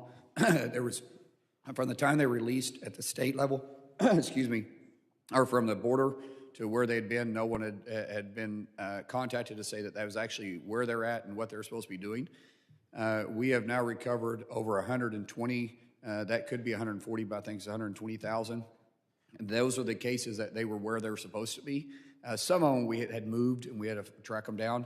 Now we're going after the hard ones, which is the ones we're very afraid are either in labor trafficking, human trafficking, sex trafficking, and it's very, very concerning. Every single day matters. During the shutdown, it put that mission at risk, and we wasn't able to do things. We've been through 4 shutdowns. The last one was 76 days. HSI is the one that leads this, and we lost our partnerships with state and local because we wasn't able to fund them because we fund their activities as they work alongside us, and so we're just now standing that up. Thank you for your work to protect those incredibly vulnerable children, and I look forward to continuing to work with you. Thank you, Congressman. Thank you. Gentleman yields back. I now recognize the gentleman from Texas, Mr. Green, for 5 minutes of questions. Thank you, Mr. Chairman. I thank the ranking member as well. Mr. Chairman, the Secretary has commented on race, a topic that I believe I'm eminently qualified to speak on, given that in my lifetime, I went to the back door to get my food. I drank from filthy colored water fountains. I sat in the back of the bus, in the balcony of the movie when a seat was available. So let me just share some of the characteristics of a racist, Mr. Secretary. A racist will depict people of color as apes. The pictures have been blurred, but you know who they are. This is what a racist would do. And a racist wouldn't apologize after doing this. Mr. Secretary, that's what a racist would do. A racist, Mr. Secretary, would take offense at peaceful protest. You said you believe in peaceful protest. This was peaceful protest, Mr. Secretary. Racists take offense at peaceful protest. A racist, Mr. Secretary, would do what happened to Ruby. Are you calling me a racist? A racist. I'm asking a question. Reclaiming my time, ask him to shut up. That's a pretty. Shut up. Up. Shut up. It's my time. I'm not going to let anybody call me a racist, Chairman. I never called him a racist. It's my time. It is, gentlemen, will suspend. You will not. Tell him to shut up. Gentlemen, suspend. No, the gentleman will suspend. No one will call me a racist. I'm Cherokee, too. My family has been pretty tolerant. I ask that my time be restored. I ask that my time be restored. The clock has been stopped since I suspended the clock. I will continue to interrupt as long as someone's sitting there assuming I agree. calling me a racist. And as I said before, there will be no addressing anyone's character in a negative way. By the way, Mr. Green, I need you. When you're speaking, I need you to speak into the microphone because I can't hear you up here. But we will. Evidently, his constituents heard enough of him because they voted him out of office. Mr. Secretary, please. Again, we're almost done here today. Mr. Green, you can continue, but again, I will stop if this sounds like you are either directing that this secretary is a racist, or as well as the president or vice president, because we do know under our rules you cannot disparage a member of Congress or the president or the vice president. So I understand what you're trying to do. Be very careful because it is a violation of our committee rules to disparage another member, a witness, or the president or the vice president. Parliamentary inquiry. Mr. Chairman, when I'm speaking, I believe that the time belongs to me. I don't think that the secretary should interrupt me when I'm speaking. I have made very clear today that when the member has their time, it is their time. But again, I want to reiterate, it is a violation of House rules to make statements that might be personally offensive to the president or vice president. So we will let you continue with your time. Your time has stopped since I suspended the clock. But again, it is a violation. It is your time, sir. It is your time, I agree. But it is a violation of the rules of the House to make statements that might be personally offensive to the president or the vice president of the United States, as well as other members or question motives of colleagues. So I will let you continue, but we want to be very, I've now stated the rules, so we want to follow them. Thank you, Mr. Chairman. I will speak into the microphone so that I may be heard. I ask that any person who desires to interrupt me, shut up. Now, this is Ruby Bridges. She was integrating a school. You can see the hate on the faces of people. This was called racism. This was racism. All I did at the State of the Union address was display this, Mr. Chairman. This was what I did. I was peaceful. The Secretary says he believes in peaceful protest. Cue the video, please. Cue one.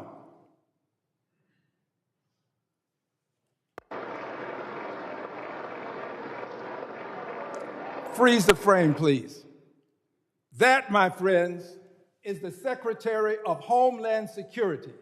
He traversed some distance to get to a peaceful protester and display his despicable behavior.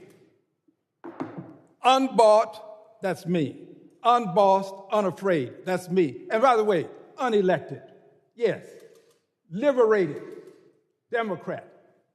You, sir, have engaged in despicable behavior. Now, let's just talk for a moment about this behavior. It's not the only time that you've behaved in a dastardly way.